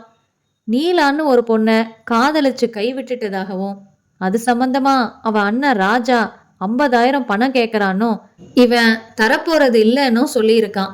அடுத்த வாரம் கல்யாணம்னு சொல்லியிருக்கான். ஸோ உடனடியா நீலா இல்ல ராஜாவை தேடி பிடிக்கணும். வேற எதுவும் விசேஷம் இல்லையே? இல்லை சார், இருந்தா ஃபோன் பண்றேன். பரத், உங்களை என்னால புரிஞ்சிக்கவே முடியல. நல்லா தெரியுது இது பழிவாங்கிற நடவடிக்கை தான், அதுவும் செஞ்சது ராஜாதாங்கிறது. காரணம், அவனோட தங்கச்சிய ஜெயபால் ஏமாத்திட்டான். சாட்சியங்களும் மோட்டிவும் தெளிவா இருக்கு. இதை விட்டுட்டு சகட்டு மேனிக்கு எல்லாரையும் சந்தேகப்பட்டுட்டு இருந்தா எப்படி? பரத் அவளை சில வினாடிகள் பார்த்தான். இல்ல சுசி, எனக்கு கன்வின்ஸ் ஆகல. சில முரண்பாடுகள் என்னால புரிஞ்சுக்க முடியல. ஆஃபீஸ்ல நானே விசாரிச்சேன். லேடி ஸ்டாஃப் கூட விடாம விசாரிச்சேன். அத்தனை பேரும் ஜெயபாலை பத்தி நல்லா சொல்றாங்க. யாருமே தப்பா சொல்லல. தெரு முழுக்க விசாரிச்சாச்சு. ஒருத்தன் கூட அவனை பொம்பளை பொறுக்கின்னு சொல்லல. பரத், அவன் மோசமான ஆசாமின்னு நீங்களே சொன்னீங்க.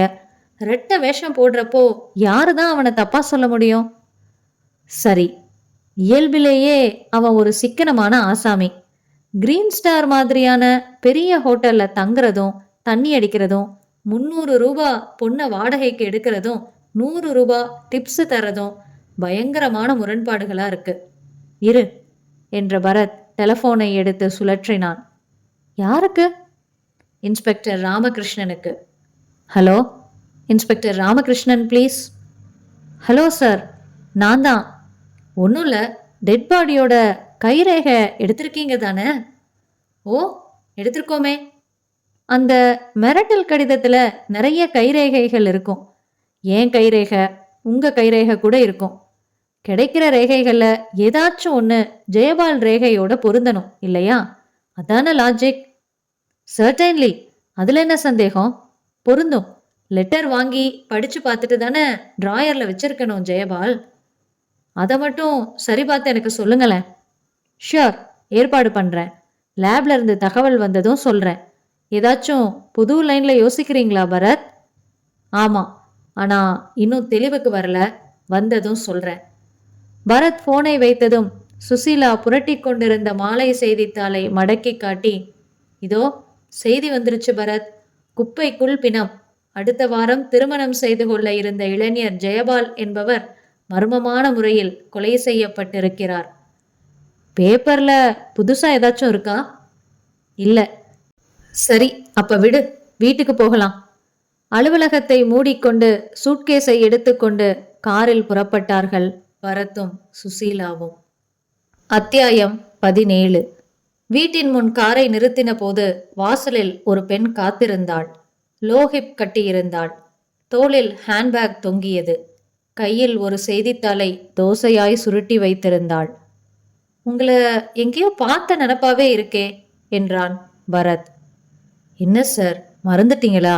காலையில தான் எங்க ரியல் எஸ்டேட்ஸ்ல வந்து விசாரிச்சிங்களே ஜெயபாலை பத்தி. பரத் அப்போதுதான் அவளின் அபாயகரமான புடவை கட்டளை கவனித்து, சாரி, இப்பதான் ஞாபகத்துக்கு வருது, மோகன்தான் கொஞ்சம் மறந்துருச்சு. நீங்க மோகன் ரியல் எஸ்டேட்ஸ்ல ஆபரேட்டர். பேரு கூட பாலமீனா, ரைட்? உங்களுக்கு பயங்கரமான ஞாபக சக்தி சார். முதல்ல உள்ள வாங்க, என்றாள் சுசீலா கதவை திறந்து உள்ளே வந்து. சார், பேப்பர் பார்த்தீங்களா?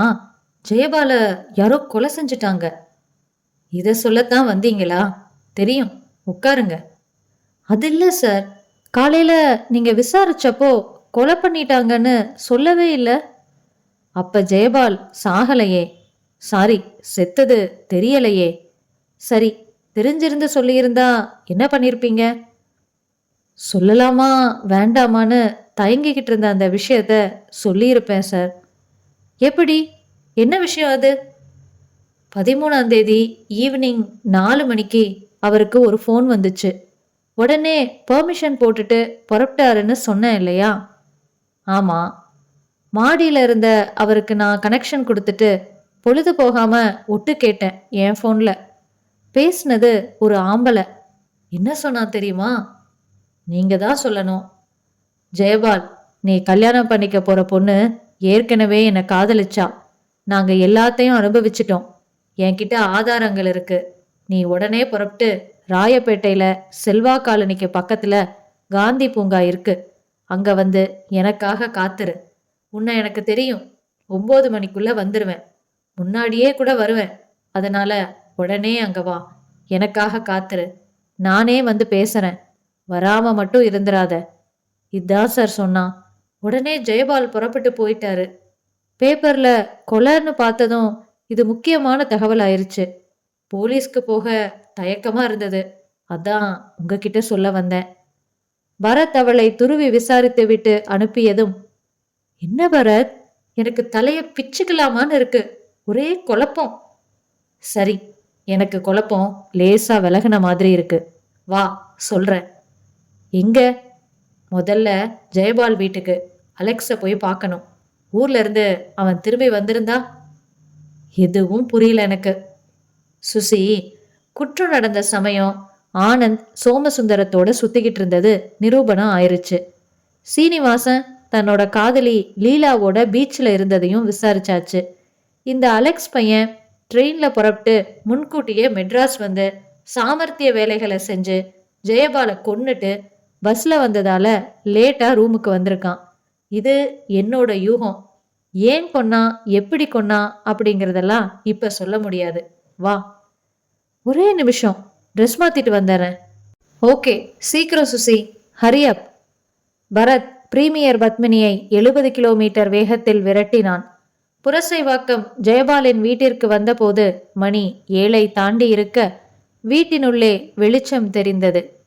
கார் சத்தம் கேட்டதும் கதவை திறந்து பார்த்தான் அலெக்ஸ். நீங்க யாரு? உள்ள வந்து சொல்றேன். நான் அவசரமா மயிலாடுதுறைக்கு புறப்பட்டுட்டு இருக்கேன் சார். அங்க என்ன? நான் ஊர்ல இல்ல, இப்பதான் வந்தேன். என் ரூம்மேட் லெட்டர் எழுதி வச்சுட்டு போயிருக்கான். இன்னொரு ரூம்மேட்டை யாரோ கொலை செஞ்சுட்டாங்களாம். பாடி எடுத்துக்கிட்டு மயிலாடுதுறை போயிட்டாங்களாம். வந்ததும் புறப்பட சொல்லி எழுதியிருக்கான். சரி, நீங்க யாரு? பாதி போலீஸ்னு வச்சுக்குங்களேன். செத்து போன ஜெயபால் லெட்டர் எழுதி வச்சுட்டு பாடியோட ஊருக்கு போயிருக்கிறது சீனிவாசன். உங்களை தான் 2 நாளா பிடிக்க முடியல. பாண்டிச்சேரி போயிட்டீங்க, கரெக்ட்? இதெல்லாம் உங்களுக்கு எப்படி தெரியும்? இன்னும் கூட தெரியும் மிஸ்டர் அலெக்ஸ். 13ஆம் தேதி, அதாவது உங்க ரூம்மேட் ஜெயபால் கொலை செய்யப்பட்ட தினத்தன்னைக்கு திருச்சியிலிருந்து எக்ஸ்பிரஸ் ட்ரெயின்ல வந்திருக்கீங்க. ஆனா பஸ்ல வந்ததா ரூம்மேட் கிட்ட சொன்னீங்க, சரியா? இல்ல சார், நான் பஸ்ல தான் வந்தேன். நான் வந்தப்ப மணி 8:30 இருக்கும். ரூமுக்கு வந்தப்ப 9:15. பிரைவேட் பஸ்ல வந்தேன். அலெக்ஸ், பொய் பேசாதீங்க. உங்க ஆபீஸ்ல விசாரிச்சாச்சு. நீங்க உங்க கைப்பட எழுதி கொடுத்த செலவு கணக்கையும் பார்த்தாச்சு. ட்ரெயின் சார்ஜ் தான் எழுதி கொடுத்துருக்கீங்க என்றாள் சுசீலா. அது அது வந்து சாயங்காலம் 4 மணிக்கெல்லாம் மெட்ராஸ் வந்துட்ட நீங்க ரூமுக்கு 9:15க்கு தான் வந்தீங்க. நடுவில் என்ன சார் செஞ்சீங்க? ஐயோ, சத்தியமா பஸ்ல தான் வந்தேன் சார். பஸ் செலவை விட ரயில் செலவு அதிகம். அதனால ரயில்ல வந்ததா செலவு கணக்கில் குறிச்சேன். பஸ் செலவுன்னு எழுதுனா டிக்கெட் இணைச்சகணும். ட்ரெயினுனா டிக்கெட் இணைக்கிற சந்தர்ப்பம் இல்லை பாருங்க. அதனால அப்படி எழுதினேன். வந்தது பஸ்ஸு தான். பரத் லேசாக அதிர்ச்சி அடைந்தான். உண்மையை சொல்கிறானா இல்லை அழகாக சமாளிக்கிறானா? உங்க ரூம்மேட் சீனிவாசன் எழுதி வச்சிருக்கிற லெட்டரை எங்க என்றான். அலெக்ஸ் மேஜை மேலிருந்து எடுத்து கொடுத்தான். அதில், அடே அலெக்ஸ், நம் ஜெயபாலை எவனோ ஒருவன் கொலை செய்து விட்டானடா. 7 மணி வரை உனக்காக காத்திருந்தேன், நீ வரவில்லை. நான் புறப்பட்டு போகிறேன். நீ வந்ததும் புறப்பட்டு மயிலாடுதுறைக்கு கடைசி காரியங்களில் கலந்து கொள்ள புறப்பட்டு வா. சீனிவாசன். அதை படித்த பரத் திடீரென்று புருவத்தை சுருக்கினான். சுசி, கார்ல என் பிரீஃப் கேஸ் இருக்கு, எடுத்துட்டு வாசிக்கிறோம். எடுத்து வந்ததும் திறந்து அவசரமாக ஜெயபாலின் செலவு கணக்கு எழுதிய பழைய டைரியை எடுத்து பிரித்து அந்த மாதிரி இடங்களின் போன் நம்பர்கள் எழுதின பகுதியை பார்த்தான். பிறகு இன்ஸ்பெக்டருக்கு அனுப்பும் முன் எடுத்து வைத்து கொண்ட ஜெராக்ஸ் காப்பியில் அந்த மிரட்டல் கடிதத்தை மறுபடியும் பார்த்தான். அடே அலெக்ஸ், 7 மணி வரை காத்திருந்தேன். ஒப்பிட்டு பார்க்க கையெழுத்து லேசாக மாறுபட்டிருந்தாலும் 7 என்கிற எண்ணில் லேசான குறுக்கு கோடு இருந்தது. 1க்கும் 7க்கும் வித்தியாசம் தெரிவதற்காக சிலர் 7ன் குறுக்கே சின்ன கோடு போடுவதுண்டு. அதே போல இந்த 7லும் அந்த 7லும் தவிர போன் நம்பர்களில் வந்த 2 7களிலும் இருக்க பரத் உடனடியாக மூளையை விரட்டினான். My God! சுசி, வா, உடனே ராமகிருஷ்ணனை பார்க்கலாம். சுவத்துல மாட்டியிருக்கிற அந்த ஜெயபால் போட்டோவை கலட்டி எடுத்துக்க. அலெக்ஸ், நீங்க அப்புறமா மயிலாடுதுறைக்கு போய்க்கலாம். இப்ப எங்களோட வாங்க. உங்ககிட்ட சீனிவாசனோட போட்டோ இருக்கா? நாங்க 3 பேரும் சேர்ந்து எடுத்துக்கிட்டது இருக்கு சார். அப்படின்னா அதை எடுத்துக்கிட்டு கிளம்புங்க என்றான் பரத் பரபரப்பாக. அத்தியாயம் 18. நள்ளிரவு கடந்து நகர ஜனங்களில் 90% உறங்கிக் கொண்டிருந்த 1:30 மணி ராத்திரியில் மயிலாடுதுறை போலீஸ் ஸ்டேஷனில் சகல மரியாதைகளுக்கு பிறகு, அடிக்காதீங்க சார், தாங்க மாட்டேன், ஜெயபால நான் தான் கொன்னேன் என்றான் சீனிவாசன். பிறகு மடமடவென்று பூராவும் சொல்லி ஒப்புக்கொண்டான். ஸ்டேஷன் இன்ஸ்பெக்டர் ராமகிருஷ்ணன் கையை குலுக்கி, ஒண்டர்ஃபுல் ஜாப் சார். காலையில பிணத்தை கைப்பற்றி ராத்திரியில கொலைகாரனை பிடிச்சிட்டீங்க என்றார். இந்த கேஸ்ல அந்த பாராட்டு முழுக்க இவரைத்தான் சேரும் என்று பரத் பக்கம் சுட்டி காட்டினார் ராமகிருஷ்ணன். பரத் சொன்னபடி லெபார்டரி ரிப்போர்ட்ல ஆச்சரியம். தபால்ல வந்த மிரட்டல் லெட்டர்ல 14 கைரேகைகள் இருக்கு. ஆனா ஒண்ணு கூட ஜெயபாலுக்கு பொருந்தல. அவர் கைப்படாம அவர் பெட்டிக்கு லெட்டர் எப்படி போச்சு? சோ கூட இருக்கிற 2 பேர்ல ஒருத்தன் எழுதி போட்டு ஜெயபாலுக்கு தெரியாம வாங்கி பிரிச்சு பெட்டியில போட்டுட்டான். யார் அது? அலெக்ஸா, சீனிவாசனா? அதுக்கும் விடை பரத்தே எடுத்துட்டு வந்துட்டாரு. என்னதான் கையெழுத்து மாத்தி எழுதினாலும் 7ங்கிற நம்பரும் அடேங்கிற வார்த்தையும் காட்டி கொடுத்துருச்சு. பத்தாததுக்கு 2 பொம்பளை போலீஸோட போய் சீனிவாசன் காதலி லீலாவை தனியா கூப்பிட்டு மிரட்டி விசாரிச்சப்போ பீச்சுக்கு போகல, யாராச்சும் விசாரிச்சா அப்படி சொல்லுன்னு பணம் கொடுத்துருக்கான். அதுவும் இல்லாம நானும் என் ஃப்ரெண்டும் செகண்ட் ஷோவுக்கு போறோம். பூட்டை சரியா பூட்டாம போறேன், நீ வந்து ரூமை கலைச்சு போட்டு பத்திரிகைகள் எல்லாத்தையும் கிழிச்சிருன்னு அந்த வேலையை வேற லீலாவுக்கு கொடுத்துருக்கான். எல்லாத்தையும் அவ ஒத்துக்கிட்டா.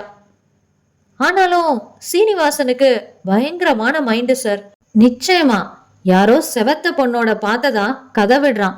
இவனை பார்த்து லெட்டர் கிழிச்சு போட்டதாகவும் அதுல நீலான்னு இருந்துச்சுன்னும் கதை விடுறான். பெட்டிக்குள்ள செக்ஸ் புத்தகம் போட்டு வைக்கிறான்.